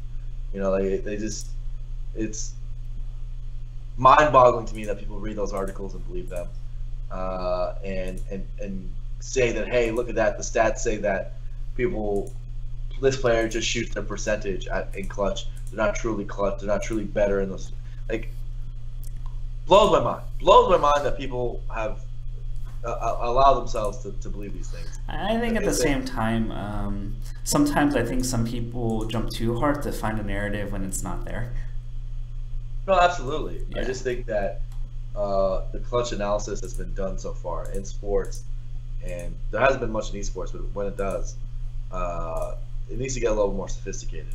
Yeah. Right? It needs to like think of things like, hey, like let's say in basketball, how much time is left on the clock? Like, what is the percentage chance that someone makes a shot, makes a shot on basket with 2 seconds left, right? So like a normalization, basically. Right, like they don't account for, like, you have to talk about how much the shot clock is left, how much the team failed in the clutch aspect, not the particular player, right? Did they not get the player open enough? Are they like double team when they're doing the last desperation shot? Is the coach not clutch? Is it like, there's a lot of different factors that are all confounding, and then like you see a super simplistic article that just compares shooting percentages and says, oh, this guy's the same as he was otherwise. It's like, wow, fantastic. I think the interesting, if you were to measure variables, I'd look at like aggression factor and like L canceling and like tech flubs, because I think that there could be some truth if we could somehow get some research data out of that. Yeah, that's good. Luckily, Melee has less variables than basketball does. Like, there's no team variables. So yeah.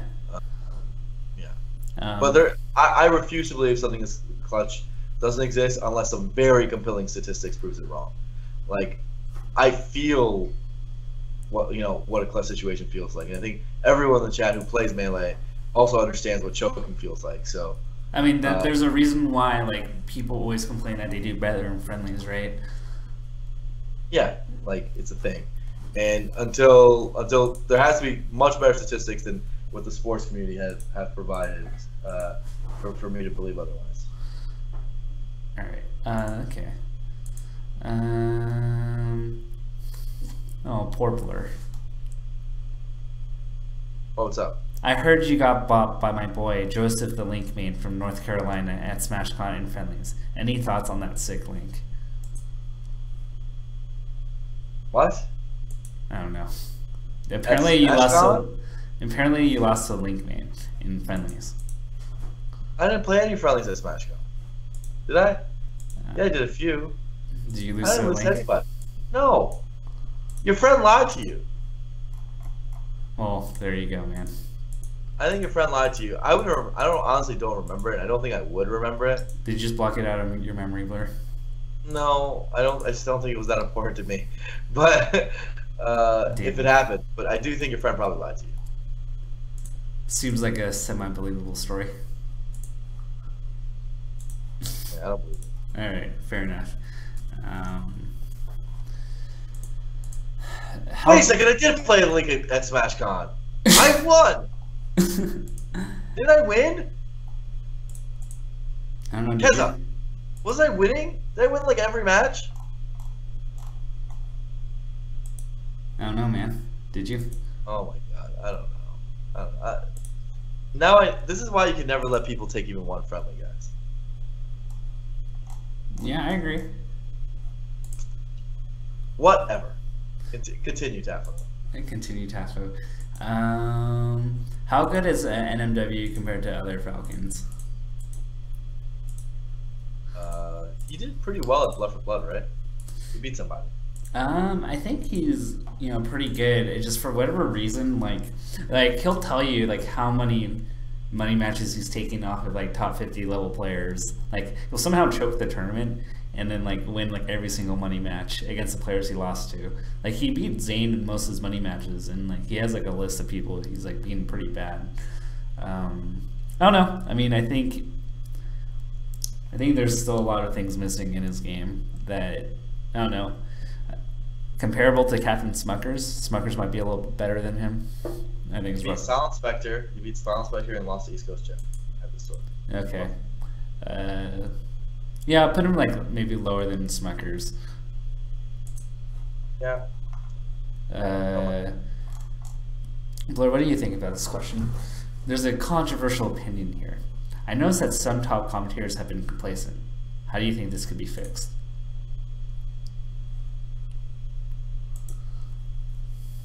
Complacent in what way? I feel like I don't know what they're getting at. Yeah, I don't know either. I don't really know. You're saying they don't practice on their commentary.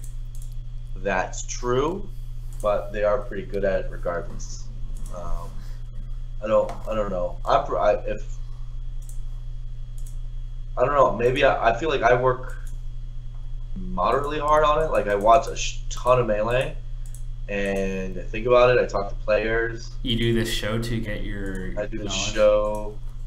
Yeah, so to keep up with the scene, I like watch like the night before. I always like watch all the matches I didn't get to cast, so I can.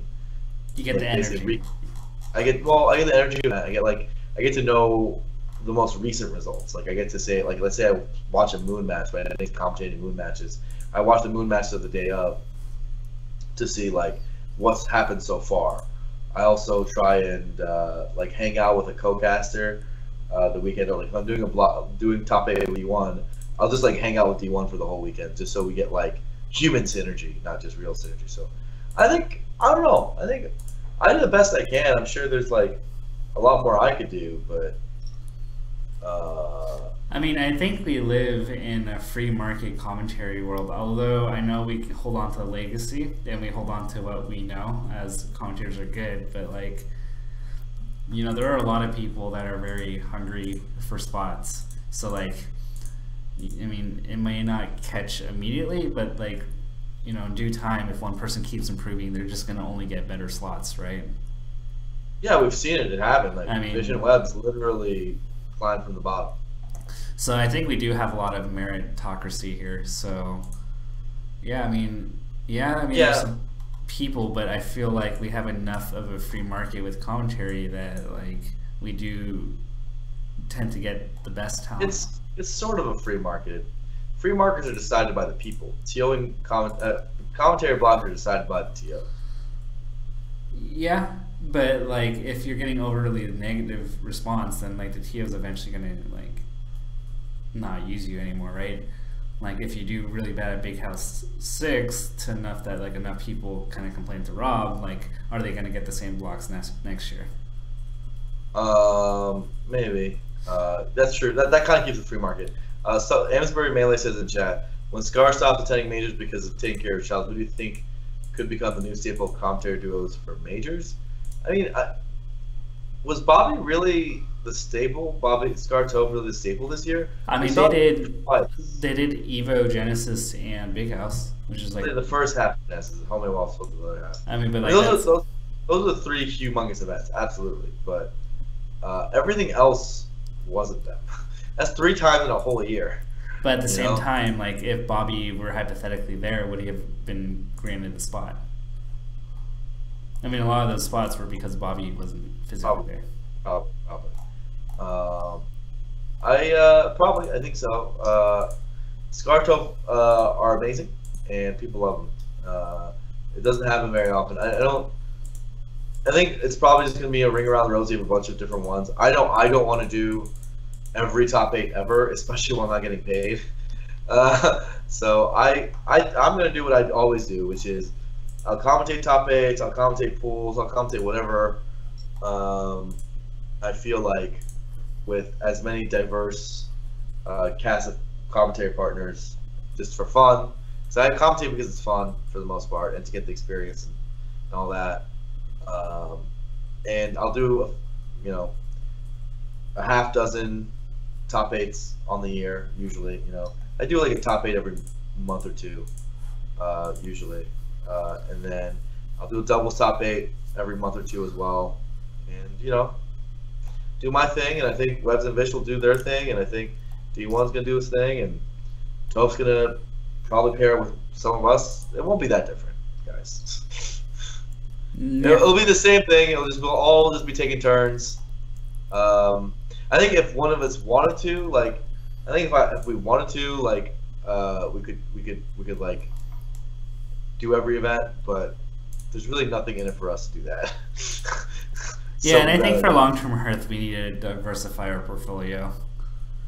Yeah, sure. Like, imagine if we didn't diversify and give the other commentators a chance, and we went Scar and Toph, and then all of a sudden Scar and Toph had a baby. Scar has a baby, and it's like, oh, yeah. So, for the most part, I don't know how much of a staple duo thing we really have, except for those big events. This year did happen like that, but even still, like Smash, we have like too many good commentators. We just rotate. He rotated. So good, yeah, good stuff. Why doesn't SUJ team with Axe if they're both Tempo Storm? I don't think they. Go ahead. He just joined Tempo. It hasn't been that long, and I don't think they're like. Does Falcon Pikachu work? Up tilt into knee or up air into knee. Sure, man. Whatever you say. I mean, Axe can play the roaming fox type of role, and SUJ can play support when Axe gets in trouble, right? I mean, I don't disagree with that. I've literally never seen it in my entire life. So I think you're theory crafting right now. Of course I am. I mean, how can I do anything other than theory crafting? I know, but I'm putting the question out there that they might be uncomfortable playing a combo that literally hasn't happened. At top level. So. It'd be interesting. I mean, they're both pretty solid teams players, so I think they could do pretty well. But yeah, I mean, CLG and Alliance, they signed with intent with like doubles heavily on their minds. Not so much the case with Tempo. Yeah, they could have, but Axe doesn't have a consistent teammate. Johnny doesn't have a consistent teammate. I'd like to see them both find that. Find their partner. You gotta find your partner. Yeah, so I mean, they can do whatever they want. They weren't signed with the intent that they had to team with each other. What separates the top home streamers from the next level? Is it just their pre-established brand? Do you think that non-top players who stream all the time, like Phil and Brandon, will be able to reach that level of popularity? So, part of the reason why I started streaming is because I actually didn't have a good answer to this question. I can like intrinsically understand why some people were like more entertaining. Like Mango stream is super entertaining to me too. And I think it's part of his personality and stuff. It's part of like being a good streamer. And same with like Alex and Hugo. I see it. I understand it. I think like breaking down the many different reasons. There's many different reasons. One is Alex, Hugo, and Mango, like they host each other a lot. That affects the things. They share fan bases. So it's like a roaming posse of fans that like kind of just watch a lot of Smash content or are conditioned to watch a lot of Smash content. So that's a big deal. I also think they attacked it from a unique angle. Like their streams are very different. Like Hugo's stream is basically like it's kind of like a talk show similar to what we do, which has found some popularity, which is to do a recap of the drama of the week. Right? He's like the commentator's curse, but with Twitter, the Twitter form. Right? We look at brackets, we look at storylines and all this serious mode stuff, I guess. But he looks at Twitter and jokes and all that, and it's a really good angle to take, right? Because that content wasn't really being filled. The meme lords needed to be fed, and he fed them. Alex, he also found a niche of like a very chill, casual stream that was like Mango streams could he like when he does melee, a lot of times it can be serious practice sessions or completely not serious all stars. Alex is kind of on the other side of the spectrum, you know. So he fills that void. Like I think it's a lot of this comes down to how do you differentiate yourself, right? Like end of the day, everyone knows who Homemade Waffles is. Everyone knows who Pew Pew is. Everyone knows who I am, who Tafo is, whoever is, right? So we're in a sea of names of familiar faces. Like how do we make our content look different than each other's? Like how do we be consistent enough to provide it? I mean, people forget that I was like when we look at like Smash at a grand scale, like in 2014, like I was like near 0% relevant. In where? If in 2014. Really? Yeah. I mean, what would you know me for? I mean, I knew you. I mean, like on the global scale, like I wasn't commentating. I did SSBM rank the first time, but like other than that, my blog wasn't really hitting it that big yet. I wasn't a personality. People didn't know what I looked like. So, I don't know. I'm just saying, like, and look at my stream now. I'm not like a top player. I suppose, but you had a few connections here and there. Yeah, you have some Illuminati connections that other people can't exactly recreate. I mean, but they say like Phil and Brandon, and I'm pretty sure they have, you know, almost as many connections as I do, right? Yeah. So I mean, I think absolutely, previous stature and standing in the community matters, but that's like a jump off point.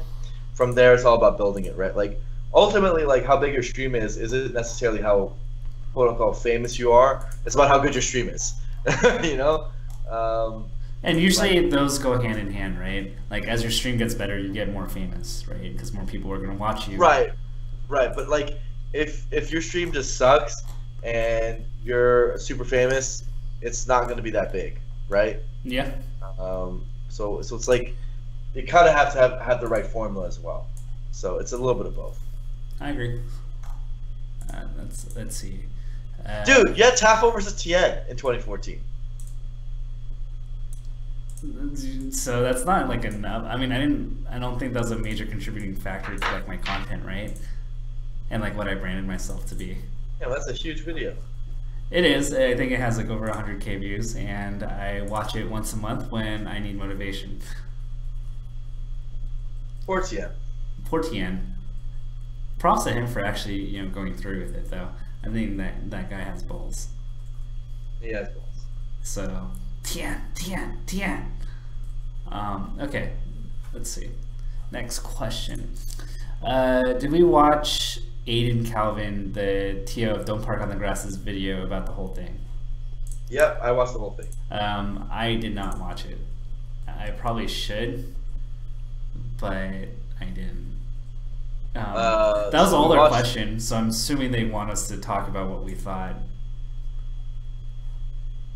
I think that's a lazy question. I mean, it was a yes. It was phrased in a way that was a yes or no question. Did you watch it? Ask us a question about it, homie.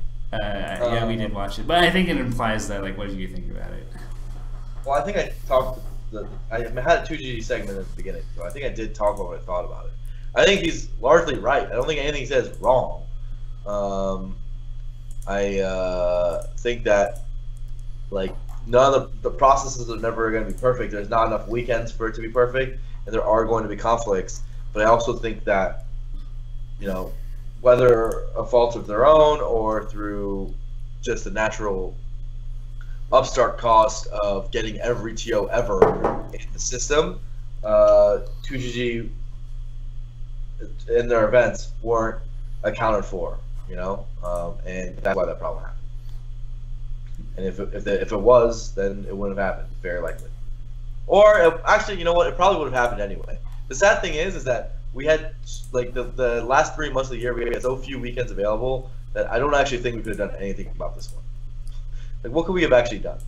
Like, people are complaining about Eden and UGC being a weekend apart from each other. I'm like, you're lucky that they don't share a weekend. You know, the fact that Eden has a weekend of its own is a miracle, right? They should be very happy they have a weekend of their own. right? Let alone one where top players are going to be a few miles away only 5 days, before or after. I don't remember. That's a miracle. I think when I get messages from TOs who ask me like, "Hey man, I'm looking for a date for my event. I'm looking for April, blah blah blah. Can you make sure all of April is blocked off?" I'm like, bro, I can barely make sure you have one weekend blocked off, let alone the whole of April. Oh, I remember that conversation.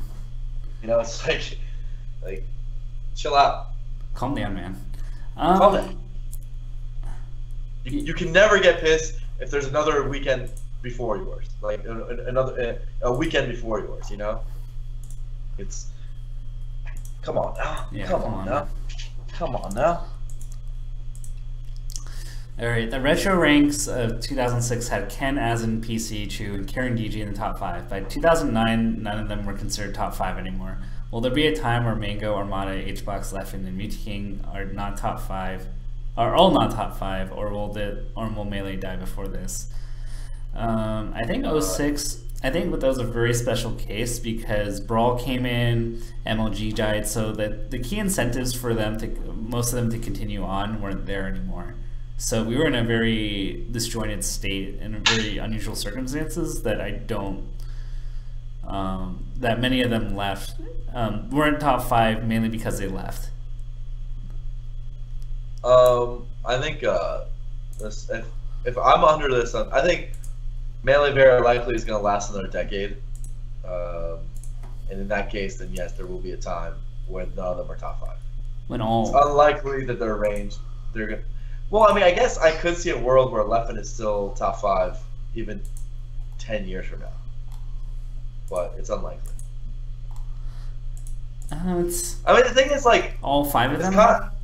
All 5 of them won't be, but I think he's asking if one of them won't be. No, I think they say all 5 of them, if I'm reading this correctly. They say there'll be a time where all 5 of them are all not top 5. Yeah, that's what I'm saying. Therefore. All right, are all not. All right, are the 5 of them are all not top 5? So meaning that all 5 of them got removed from the top 5. Yeah, I could see a world where all 5 of them aren't top 5. Absolutely, and I can see it happening as soon as 4 years from now. Maybe sooner than that. You never know, man. Melee's become so much more competitive nowadays that what if they just get beat? I know it's like we're looking things like in the realm of the gods and like how long their reign lasted, but it doesn't necessarily mean that the next eras will be as dominated by. I just don't see by enough a pantheon people, that way. I don't see enough people beating Armada consistently for him to like. You think Armada's going to be a top 5 player in the world for the next 4 years, guaranteed? It's a lock. Like almost guaranteed. Next 4 years? Yeah.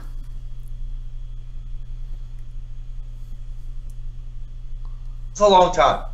It is.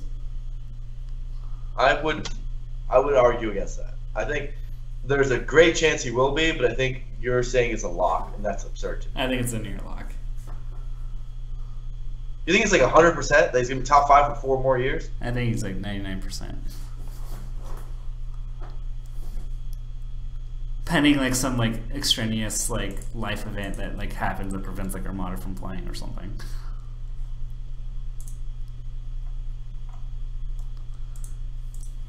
Nah. I mean, it's purely speculative, and it's totally fine for you to disagree with me. But yeah. Tremblar says, literally no one has beaten Armada aside from 5 players. Yeah, until they do. Until it happens. Like, I don't know. 4 years is a long time, and that's 4 years on top of like already being on top of the game for another like since like 09, 08, right? So. He would have like an 11-year career of top 5-ish range, right? And that's like pretty nuts, right? We don't really see that. Muchi did it, but like I don't think it's a lock for anybody ever. I think the telling thing for me here is that when you look at probability windows and chance of winning versus like a skill gap, like in like like when you predict like who's gonna win between like 2 people with like two ELO ratings, right? Like Armada essentially almost has like a 99% chance of winning against almost everybody aside from the top 6, which means that there is a pretty clear skill gap between Armada and everybody else. For like, for Armada to win like 99% of the sets, like, or 100% of the sets for years against people outside the top 6, indicates to me that Armada is so ahead still of people not in the top 6. 4 years is a long time. Regardless, he said ever, and the answer, you agree that ever, of course that'll happen. I mean, it's like me trying to prove that all swans are not green. Like, I can't. It's hard to prove that statement. I'm never gonna say like infinite Armada is always gonna be infinitively better than everybody in existence. Like, that almost becomes a discussion of how long Smash will last more than anything else. Yeah. So, anyway, so I know we have our disagreements on it, and you can speculate that like there is some chance. I think skill changes more often than you like to admit. I think, look, I think there's a strong chance that Armada's still going to be top 5 in the world 4 years from now. I also think that you'd be shocked how long 4 years actually is, especially in the modern Melee community. Right, that's fair. Let's see. Downtown Wizard's never having milk and cookies before. That's crazy, man. Yeah, they had a stream powwow on give an intervention on him getting cookies. I think it's crazy. It's important. Why is Leffen not going to Canada Cup when he was donated basically $1,000 to go? Is Mango also not going? So if you told me right now, if you give me $1,000, it's at this point, if they're forced to go, I kind of view it as a strange form of prostitution. Where like, let's say you're like, oh, you donate $200 to me without me asking for it, and then you demand me to do things because you donated me $200. Like, they're not obligated. I don't think he obligated them to do it. Yeah. I don't think that was. I think that was a strong suggestion. I also think that no matter how you slice it, I mean, we've been talking about forever. It's like torture trying to confirm these players. You can donate $1,000 to them directly and hand them money, and you don't. So you think you have them confirmed, but then now you don't have them confirmed. Isn't that something? Yeah. Isn't that something? Like, I mean, it's just. Yeah, I know you're. Nothing confirms these guys. It's that bad. Yeah. Like, you could do anything, and you get hit with like a week before your event. Oh, I'm not going. It's infuriating if you're a TO. I'm sure Lefty doesn't feel very good about it. Yeah, it's unfortunate. It's the Halloween weekend. Mango already expressed his reasons for it. Leffen's not. Sure, man. Dude, everyone's got reasons, man. Yeah. All right. You think basketball players play on Christmas Day? Guess what they do? They do. That's true. They do. Let's see. So 8 more questions, and I should probably go because it's like almost midnight. Who's commentating Smash Summit? We'll wait for Beyond the Summit to make the official announcements. Yep. All right. So, I mean, we kind of implied that we're probably going to be there. But anyway, is it possible that we end the year with Mango Armada HBox tied? Why do we always get this question every week for the #1 spot in the year? If so, what? Can we skip this question? We've literally done this question like 8 times. Yeah. Remind Blur that he has not uploaded his sub icon Blurgasm emote. Sad face. Saucies, you're on top of it, and I appreciate that. Does Blur still have his old Pokemon sketchbook fanfictions, or are they lost forever? Sad face. I think my mom has them, yeah. Question for Blur. How sad were you and Scar when Mike Ross left? Sad face. Really sad. Mike Ross was probably my best friend on Twitch. He sat next to me ever since I started. So me and him were always right next to each other in terms of desks, and we hung out with each other literally every day for 2 years. I love that guy. I'll take a bullet for Mike Ross. Best wishes. He has a lot of great plans he wants to do. That's my freaking dude. And the Street Fighter community has no idea just how amazing. Like, he's the kind of guy who just does amazing work and is extraordinarily talented. Doesn't tell anyone that he did this or that for the community. He works in silence, and he's the whole community.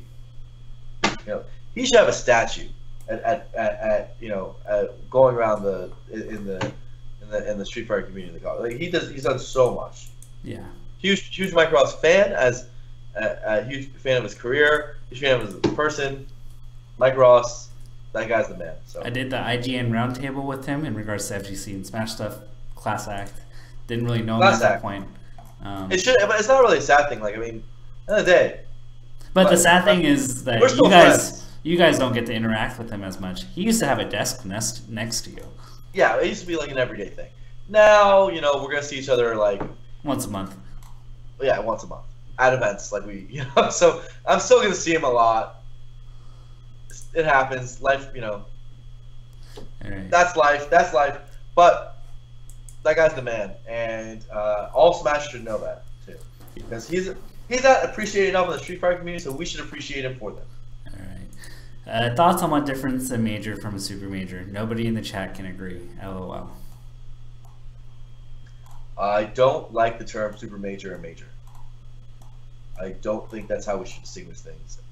The way I like ranking Smash events, and I've explained this in the show before, is Premier, Major, Regional, and Local. Oh, okay. So, and I guess in their lingo, it's like, what's differentiating a Premier and a Major?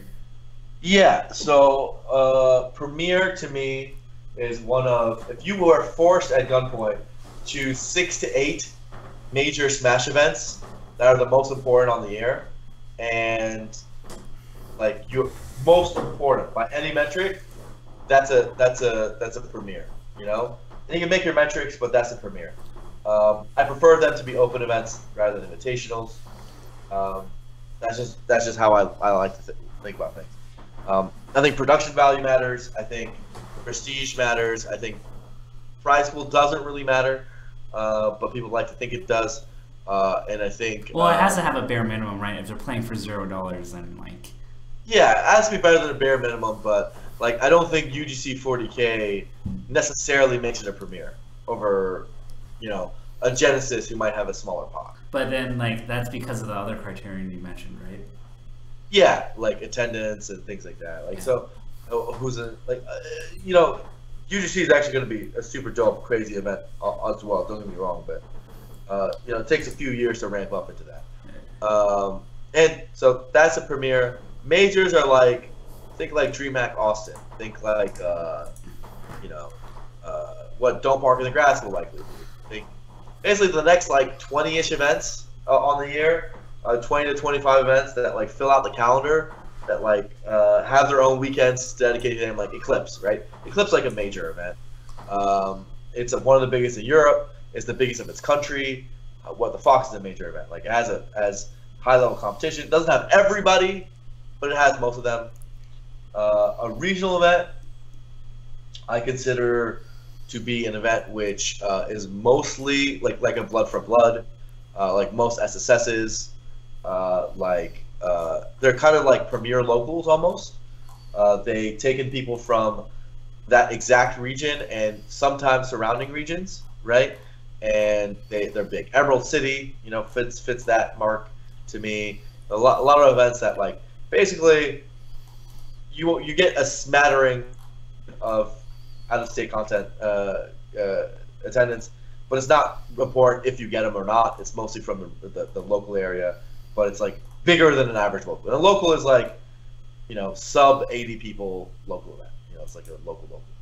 And you can do, if you want to, there's something like you can call it like a smaller local. It's like 20 to 30 people. That's a different level. But I think that's the 4 tiers. All right. Should Mango be at fault for not saving Joey during the summit voting? I mean, didn't he like literally do the keg night and other things to promote Joey like all this time? Um, I think that was weird, that whole argument. Mango tries to support a little bit, but I do think there's a lot more he can do to support his friends. So I don't think that's entirely incorrect. At the same time, he's not obligated to. He did host a whole freaking stream to help. And you know what? Johnny got in anyway. And saving Joey would have taken a lot of money. So it's hard to put anything on him, right? I don't really see the logic there. He seemed to do a lot, in my opinion, to help those guys out in that particular scenario. But yeah, so, I don't know, bro. What was the seating for B? Hugo said it was seated poorly. What are our thoughts? I had Sheridan seated because I felt like it's only right if we're gonna judge NorCal for coming down to SoCal and give them a SoCal TO seating. That when SoCal comes to NorCal, they should get NorCal TO seating just to make it even. I think that the dropouts, like Johnny leaving, like a lot of it was very, very last minute, like literally within 24 hours, messed up some of the planning a little bit. But for the most part, I mean, you win or you lose, man. That's just how it goes. Yeah. I mean, there are other constraints. It's a one-day event. There's doubles and other things that kind of play into it. So not the best seating, but like they wanted to kind of make sure certain matches didn't happen till later. So anyway, so those were my thoughts on it. That was, I mean, other than like, is West Balls on fire and where do we rank Silent Wolf? Those are like the last questions. No, let's just skip those. Okay, well, that's pretty much it. Yeah, cool show. We did a ton of content today. A lot of that will be uploaded. I'm exhausted. I'm exhausted too. I'm gonna order freaking food, man. Dude, I'm so hungry, but I gotta wake up at like 6. So I'm mildly sad that I should probably just go home and sleep. Alrighty, so we're gonna look for. Alright, I'm gonna stop the local recording.